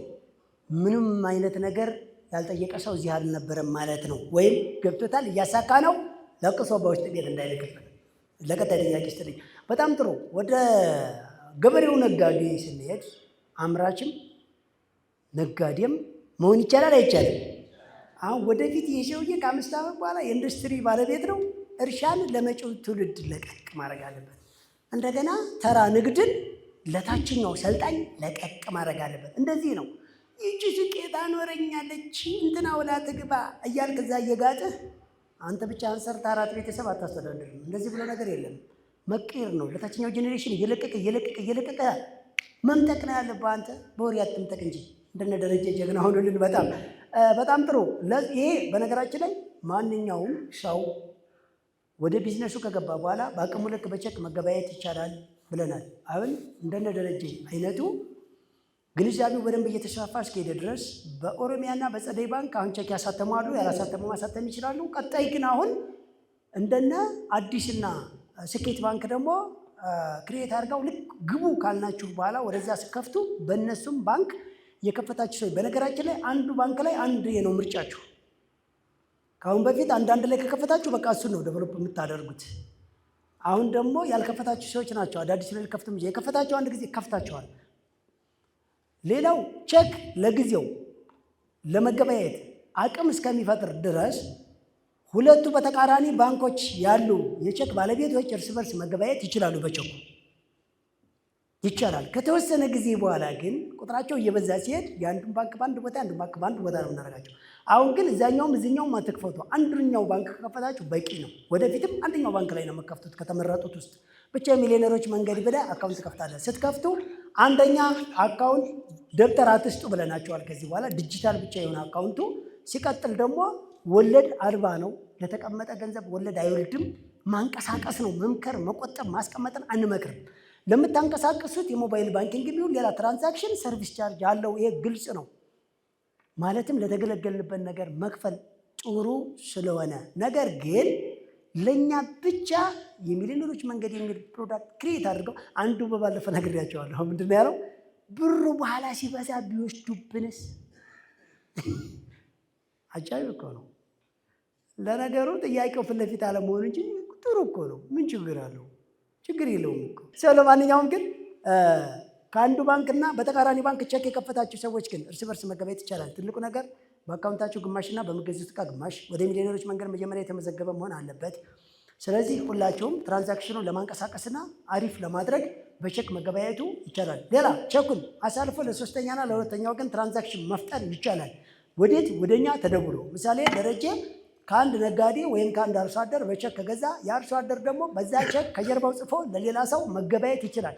ማለትም ቼክን ሃይ ጋራንት እንደ ብር እንድትጠቀሙበት ነው የፈለግነው። ዋናው ነገር ሲዘዋወር ብቻ ግን ለእኛ ማሳወቅ ግድ ይለዋል። ለምን ካላችሁኝ፣ መጀመሪያ አንድ ሰው ቼክ ሲከፍት የብሔራዊ ባንክ ባስቀመጠው ደንብና መሰረት ንግድ ፍቃድ ራሱን የቻለ ሙሉ ፕሮሰስ አሟልቶ ይወጣል። ከወጣ በኋላ ቼኩ ግን ለመከዳዳት እንዳይበቃ እኛ ራሳችን ሲሪየስ የሆነ ህግ ደግሞ ተጨማሪ አስቀምጠንለታል። ለምን? መከዳዳትና ውንብድና እንዳይፈጠር። አሁን ቼክ ለምንድን ነው ቫልዩ ያጣው? ሰው እየተከዳዳ። ለምን ተከዳዳ? ቢዝነስ ፕላን የለውም፣ እቅድ የለውም። ሲጽፍም ሲገዛም ያለ አቅሙ ነው። ከዛ ይከስራል። ሲከስር ይከዳል። እኛስ መጀመሪያ በአቅሙ ልክ እንዲጽፍ፣ ከዛስ ቢዝነስ ፕላን ኖሮ ክትትል እንድናደርግለት፣ ከዛስ ድጋሚ ካፒታሉ እያደገ በሄደ ቁጥር ቼክ የመጻፍ እድሉ እየሰፋ ይሄዳል። እስኪ ዛሬ አስቡት፣ ከባንክ ለመበደር 1 ሚሊዮን 2 ሚሊዮን 100 ሺህ ለምን 1 ሺህ ብር አትሆንም? ኮላተራል ያስፈልጋቸዋል። ኮላተራል ከሌለ እንኳ ራሱን የቻለ ብዙ የሆነ የጠለፋ ዋሶች፣ የአሻራ ምናምን፣ ንግድ ፍቃድ፣ ቼክ ብዙ ማቅረብ አለባቸው። ከዛ ትወልዳለች በአቅሟ። ቶሎ ካልከፈላችኋት ድርጅታችሁን በሙሉ በወለድ ዋጥ ያደርገዋል። እዚህ ድርጅት ውስጥ ግን ያለምንም ኮላተራል፣ ያለምንም ጋራንቲ፣ ያለምንም መንከራተት፣ ያለምንም ዶክሜንት፣ ያለምንም ተያዥ ምንም ሳይኖር ቼክን እንደ ገንዘብ ተጠቅመህ በቀላሉ ንግድህን፣ አገልግሎትን፣ ትራንዛክሽን ታንቀሳቅሳለህ። እርስ በርስ ትነቃቃለህ። በቃ ስራ አትፈታም ማለት ነው። በቀላሉ አያችሁት? ማምረትንም አገልግሎትንም ንግድንም በቀላሉ አለምንም ካሽ እጥረትና ደንበኛ እጥረት ቦግ እንዲል እኛ ራስ በራሳችን የመናበብና በጣም መንቃት ያስፈልጋል ማለት ነው። እሺ ቀጥል። ታዲያስ በጣም አመሰግናለሁ ለዚህ ቤት። ዛሬ በእርግጥ አዲስ ነኝ፣ በዛሬው ዕለት ነው የመጣሁት። ከዚህ በፊት በእርግጥ በዩቲዩብ ምናምን ዝናዬን ሰማለሁ።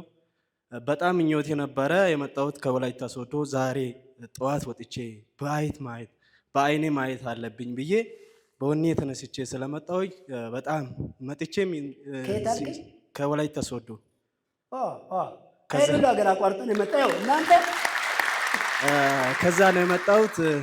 ማሳስበው ግን ድግስ የሚቀርማለ እሑድ ነው ብሎ ዛሬ ተባለ።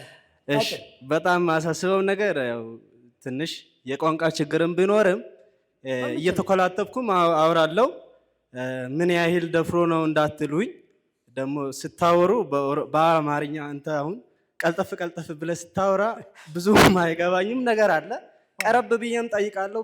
በጣም ትልቅ ተስፋ አለኝ። አንተ 2 ዓመት ሚሊዮነር ትሆናላችሁ ብለሃል። እኔ በ1 ዓመት ይሆናለሁ ብዬ በእናንተ ቃል ገብቻለሁ። ስራውም በእውነት በሀገሬ በወላይታ ሶዶ ላይ በቻልኩት በአቅሜ ያህል ብዙ ስራ ሰርቻለሁ፣ ግን ውጤታማ አልሆንኩም። ክሳራዬን እንደ ስኬት ነው የቆጠርኩት በዛሬው ዕለት ማለት ነው። ትልቅ ትምህርት ወስጃለሁ በራሴ። ደግሞ በዚህ ላይ በአጠገቤ ይህን የመሰለ ሰው እግዚአብሔር ስለሰጠኝ እጅግ በጣም ኮርቻለሁ። ከዚህ በፊት ግን ይህን ሰውየው በጆሮዬ ነው የሰማሁት፣ ግን ዛሬ በአይኔ ማየት አለብኝ ብዬ በቁርጥ ተነስቼ ጠዋት ተነስቼ እዚህ መጣሁ። ስላገኘው ደስ ብሎኛል። 2 ጥያቄ አለችኝ። እሷም አሁን ለምሳሌ ባገኛችሁት ብር በላዩ ላይ እቃ ግዙ ብለሃል፣ ግን እቃ ሲገዛ በወር አሁን ለምሳሌ እኔ በ5,000 ብር ከተነሳሁት እቃው ላይ ብር ካለ ወሩን ትርፉን እንዴት ማወቅ አለብኝ? በምን አይነት ሁኔታ ነው የተገለጸልኝ? ሁለተኛ ደግሞ ይሄ የቼክ ጉዳይ፣ ቼኩን በእርግጥ ስሙን ነው እንጂ ማውቀው ቼኩ ምን አይነት እንትኑን መሆኑን አላወቁ። ጓደኛዬም ጠይቆኛል፣ ግን የቼኩ ነገር እንዴት ነው? እኔን ይጠቅመኛል በዚህ ሰዓት። እኔ አዲስ ነኝ፣ ፍሬሽ ነኝ፣ ግን እኔን ይጠቅመኛል። ካልደረስኩ ሲደርስ እጠይቀዋለሁ። ከደረስኩ ደግሞ በዚህ ሰዓት መጠቀም ትችላለህ ካልከኝ በዚህ ሰዓት ሰምቼ ሄዳለሁ። እድል ስለሰጠኝ በጣም አመሰግናለሁ። እጅግ በጣም ከልብ እናመሰግናለን። መጀመሪያ እንደዚህ አስበና ከርቀት ደግሞ በአካልም ማየት ማመን እንዲሉ ትልቁ ነገር እንደ መጀመሪያ በቼክ የምትገበያጁ ሰዎችም ሆነ እንደ አጠቃላይ ካፒታል አድ ስታደርጉ በዚሁ አጋጣሚ ካፒታሌ ምኑ ጋር እንደደረሰ ልለይ ለምትሉ ሰዎች በባለፈው አውርተናቸዋልና ቋሚ ንብረት መደርደሪያም ቢሆን ሚዛንም ቢሆን እዚያ ቦታ ላይ ቀጣይ የሚያገለግል ነገር ካለ ጥሬ ብር፣ ጥሬ ዕቃ፣ ቋሚ ዕቃ አንድ ጋር ይደመርና ካፒታላችሁ ሲጀምሩ የነበረውና አሁን ስንት እንደደረሰ ማየት ነው። የሚመዘን የሚሰፈር የሚቆጠር የሚገመት ዕቃ ከሆነ ታያላችሁ። ቋሚ ዕቃው አለ። ከዛስ ጥሬ ብራችሁ እና እንደዚሁም ደግሞ በሂሳብ ላይ ካለ እሱን አይታችሁ ምን ያክል እንደደረሰ በየወር ማወቅ ነው። በየወር ማደጋቸውን የምታውቁት ካፒታላችሁና ስራችሁና አድራሻችሁ ከታወቀ በኋላ ይሄ ነው ያንተ ቢዝነስ ፕላን በየወር እዚህ ጋር መድረስ አለበት በተባላችሁ ልክ ነው የምትሄዱት። ስለ ቼኩ ስናወራ ግን ክፈቱ ብለን ለምርጫ ያስቀመጥንላችሁ ባንኮች ላይ አንዱን ከከፈታችሁ በኋላ ንግድ ፍቃድና የተለያየ መስፈርቶችን ካሟላችሁ በኋላ ቼክ ይሰጧችኋል። ቼክ ያሰጣጥ ራሱን የቻለኛ በሰዓቱ ስልጠና እንሰጣለን። አሁን ለአንደኛ እና ለሁለተኛ ዙሮች ፕሮሰሱን እየነገርን ነው። ለሶስተኛ ዙሮች ግን ስራውን ከጀመራችሁ በኋላ ነው ንግድ ፍቃድ ካላችሁ ወይም አዲስ አወጣችሁ ቼክ የምታሳትሙት። ሌላ ልንገራችሁ፣ ቢዝነሳችሁ ለንግድ ፍቃድ ለማውጣት ገና ከሆነ ወይም በባህላዊ መንገድ ከሆነ የምነግዱት ወይም ለዛ የተለያየ መስፈርት የሚጎላችሁ ከሆነ ንግድ ፍቃድ ባለው ቤተሰብ ወይ በአከራያችሁ ወይ በሌላ ቤተሰብ ንግድ ፍቃድ ባለው ሌላ የሚሊዮነሮች መንገድ የተሰኘ አካውንት ግን ኮድ ሳይኖረው በእናንተ ውክልና ማውጣት ይችላል። እሱ ካወጣ በኋላ የእናንተን ኮድና የተመዘገባችሁበትን ስልክ አድርጋችሁ ወደኛ ዳታ በተመዘገባችሁበት ስልክ ይህ ቼክ እኔ ለማውጣት መስፈርቱን ስላላሟላው ሌላ ሰው አውጥቶ እኔ በዚህ እንድጠቀም በሱ አማካኝነት እሱ ነው የሚጽፈው፣ እሱ ነው የሚያንቀሳቅሰው። አገልግሎቱ ግን ለእናንተ ነው። በሱ እንደምጠቀም በዚህ ቁጥር በዚህ ኮድ ይሄንን ቼክ እንድጠቀም ነው ብሎ ቴሌግራማችን ላይ የመጨረሻውንና የመጀመሪያውን ቁጥር አንስቶ ይልክልናል ማለት ነው። እሱ ከሌለው በሌላም ሰው ቢሆን ልኮ እሱን ዳታና ስልክ ቁጥር ያስገባል ማለት ነው። ከዛ እሱ ቼክ ለማውጣት እስከሚደርስ ድረስ ያንን እኛ ዳታ ላይ ስላገናኘው በውክልና መጠቀም እንዲችል እናስደርገዋለን። እንደዚህ አይነቱን ጥያቄ በአጭር ስመልስላችሁ ካልገባችሁ ግቡ፣ ዩቲዩብ ላይ ግቡ፣ ቲክቶክ ላይ ግቡ፣ ቴሌግራማችን ላይ ጻፉ፣ አስቀምጡት ከታች። እያንዳንዱን ጥያቄ እንመልስላቸዋለን እኛ። እዚህ በአዳራሽ እንኳ ባይገባችሁ ድረገጻችን ላይ እየገባችሁ ጻፉ። ሶሻል ሚዲያችን ላይ እየገባችሁ አስቀምጡት ከታች ሀሳባችሁን። እዛ ላይ እኛ እዛው ላይ በጽሁፍ ስጠይቁ በጽሁፍ ባንመልስም እንኳ ሰብሰብ አድርገን እዚህ በመድረክ እንመልሳለን። በአካልም ትሰማላችሁ፣ በቴሌቪዥንም ይደርሳችኋል። ተመልሶም እዛ ቪዲዮ ፕሮዳክሽን ላይ ሲጫን እንደገና በሳምንት ወይ በ15 ቀኑ ተመልሶ ሲመጣ ትሰሙታላችሁ። ስልጠናው እንዳያልፍ ተከታተሉ የምንለው የሆነ ሰዓት የጠየቃችሁት ቆይቶ ዞሮ ሊመጣ ስለሚችል ማለት ነው። ግልጽ ነው። ሌላ ካስቀመጣችሁት ካፒታል በላይ ግን መጻፍ አትችሉም። ባስቀመጣችሁት ካፒታል ግማሽ፣ እንደገና በምገዙት እቃ ወይም ዋጋ ግማሽ ነው መጻፍ የምትችሉት። አብዛኛ ግን ጻፉ እየገባችሁ እንትናችን ላይ። እስቲል እንኳ የኢንተርኔት አክሰስ ባይኖርና ስማርት ስልክ ባይኖራችሁ በሚሴጅ የተመዘገባችሁበት ስልክ ላይ በሚሴጅ ራሱን ጥያቄ መጻፍ ይቻላል፣ ተረጋግታችሁ ማለት ነው። እሺ፣ ለቀጣይ ስትል እድሉ ስለተሰጠኝ አመሰግናለሁ። አሁን ከ0 እስከ 100 ሺህ ብር ድረስ ነው እንትን የተባለው ስራ መጀመር ይቻላል የተባለው። ከዚያ በላይ አይቻልም ተብሏል። ግን አሁን የስራ የምሰራው ከዚያ በላይ ባለ እንትን ነው፣ ህንፃ መሳሪያ ላይ ነው የምሰራው። ስለዚህ ሌላ ስራ ከእናንተ ጋር የምሰራው በምን አይነት ንግድ ፍቃድ ማውጣት ትችላለሁ? ከ100 ሺህ ብር በላይ ነው እያንቀሳቀስክ ያለሁት። እንዴት አድርገህ ወደ ሲስተሙ ገባለሁ ነው አጭሩ ጥያቄ። ከእናንተ ጋር መስራት እንዴት እችላለሁ ነው። ከልብ እናመሰግናለን። በነገራችን ላይ እስከ 100 ሺህ ብር ብቻ ነው በእኛ ቢዝነስ ፕላን ማስኬድ የሚቻለው ብላችኋል። ከዛ በላይ ነው እኔ አሁን ስራ እያንቀሳቀስክ ያለሁት ወይም ላንቀሳቀስ ያሰብኩትም የሚሉትም ስለሚካተቱ እንዴት አደርገዋለሁ? በ100 ሺህ ብር ብቻ ሊገመት የሚችለውን አገልግሎት ወይም እቃ ወይም ምርት ምን አድርጉት ብለናል? ለብቻው ለዩና በእኛ ቢዝነስ ፕላን ኢንፎርሜሽን ውስጥ ላኩት። ሌላውን አንቀሳቅሱ፣ አይከለከልም። ይሄንን በ100 ሺህ ብርና ከዛ በታች ያለውን ብቻ ግን እቃ፣ ስራ ይሄን አይነት አድራሻ፣ እዚህ ቦታ፣ ካፒታል ይሄን ያክል፣ ስም፣ እድሜ፣ ጾታ ይሄ ብላችሁ ከላካችሁ በኋላ ያንም በእኛ ቢዝነስ ፕላን ውስጥ አድ የተደረገውን ብድር አትወስዱበትም፣ ዱቤ አትሰጡም፣ ቁብ አጥሉበትም። በየጊዜው ሂሳቡ ለብቻው ነው። ከሌላ ጋር አብሮ ከሆነ የሚሰራው በፐርሰንት ቤት ውስጥ ያለውን ወጪ እኩል ያወጣል። ነገር ግን ትርፉን ላው ላይ ሪሳይክል ነው የሚደረገው። ግልጽ ነው አይደለ? አገልግሎትም ይሁን ምርትም ይሁን ንግድም ይሁን ትርፉ እዛው ላይ ራሱን በየቀን ምሳሌ እሱ መደዳ ከፊት ያሉት ወንበር ከፊት ወንበር ያላቸው ጠቅላላ ውሃ ያንተ ቢሆን 10ዎቹንም ሸጠህ በቀን ቢያንስ 1 ዕቃ መጨመር አለብህ ነው የኛ ልዩነት። ሱቅህን ለመሙላት ወይም ኢንዱስትሪን ምርት ከሆነ አርሶ አደርም ከሆነ እንደዛው ነው።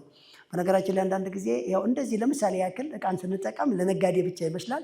ይሄ ለአርብቶ አደርም ለአርሶ አደርም ለኢንዱስትሪ ባለቤቶችም ለአገልግሎት ሰጪዎችም በአጠቃላይ ነው ማለት ነው። ምሳሌ ምንድን ነው ያንተ ቢዝነስ? ህንፃ መሳሪያ። ህንፃ መሳሪያ እኮ ቤት ውስጥ አለ፣ ውጭ ሌላ እቃ አለ። እውነት አሰት ውስጥ እቃ አለ እንደ ምስማር፣ ቀለም፣ ትናንሽ ቁሶች ብሎን የሚመሳሰሉ ውስጥ አለ። ውጭ ደግሞ ትቦ፣ መጋዝ፣ አካፋ፣ ሌላ የመሳሰሉ ነገሮች ደግሞ ውጭ ቆመዋል። ያኛውና ይሄኛው ስሙ ይጠፋሃል። ውጭ ያለው እቃ ሲሸጥ ለብቻው መሳቢያ ውስጥ አስቀምጥ፣ ውስጥ ያለው ሲሸጥ ለብቻው አስቀምጥ። ይህን እንዴት እነጥለዋለሁ ካልከኝ ታዲያ ምኑን ሰለጠንከው? ምኑን ሰለጠንከው? ገና የተሰበሰበን ካልቸርና ይህን ኋላ የቀረ የድሪቶ ባህል ጥሰህ እኮ ገና ልትሄድ ነው። ይህም አይደለም ገና ደንበኛ የማተርፈው ትርፍ አልቻለም ካልክ እኮ ሚስትህን ትተህ ገና ዘውድር ልልህ ነው። ሚስትና ልጆችህንም እዛው አስተኛቸው ነው የምልህ፣ ጌሶ ላይ ማለት ነው። እንግዲያው ያ ሳያድግ እቤት እንዳትኖር ልልህ ነው። ገና እንኳን ይችን መለየት ነው የማወራ። ሌላውን ተወውና ምስማርን ብቻ ለይተህ ራሱ በ100 ብር ጀምረህ መስራት ይቻላል ወይ በ1 ሺህ ብር። እሺ በቃ እሱን እያዳበርክ ያኛው ድርቶ ነው ወይ ባንክ ዳለበት ወይ ቁብ አለበት ወይ ዱቤ ያለበት ወይ ትቀበላለህ ወይ ትሰጣለህ። በነገራችን ላይ ዱቤ መቀበል ይቻላል፣ ዱቤ መስጠት ነው የማይቻለው። የኛ የሰለጠናችሁ ስለሆናችሁ ዱቤ ትከፍላላችሁ። ያልሰለጠነ ማህበረሰብ ስለሚገዛችሁ ግን ዱቤ እንዳትሰጡ፣ ብድር ግን እንዳትበደሩም እንዳታበድሩም ነው ያለው። ገብተዋል አይደለ? ይሄ ከባድ አይደለም። አየው ሲስተማችን ላይ ግባና በደንብ ወደኋላ አዳምጠው ጻፍልኝ።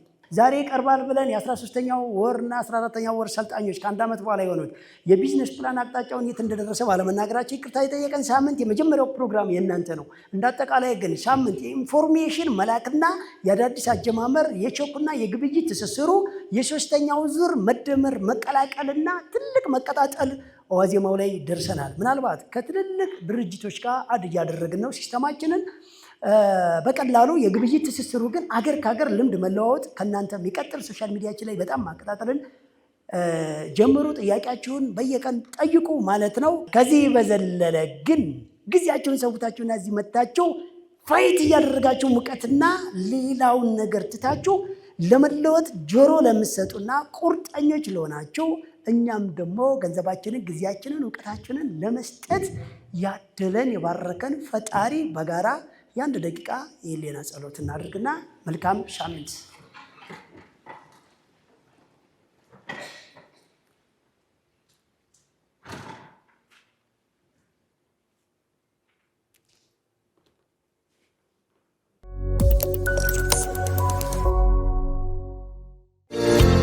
በአፍሪካ የመጀመሪያ የሆነውን የሚሊዮነሮች መንገድ የቢዝነስ ፕላንና የሥራ ጥበብ ሥልጠናን አዘጋጅቶ ያለምንም ክፍያ በነፃ ለህብረተሰቡ በማደል ፋና ወጊና አብሪ ኮከብ ነን።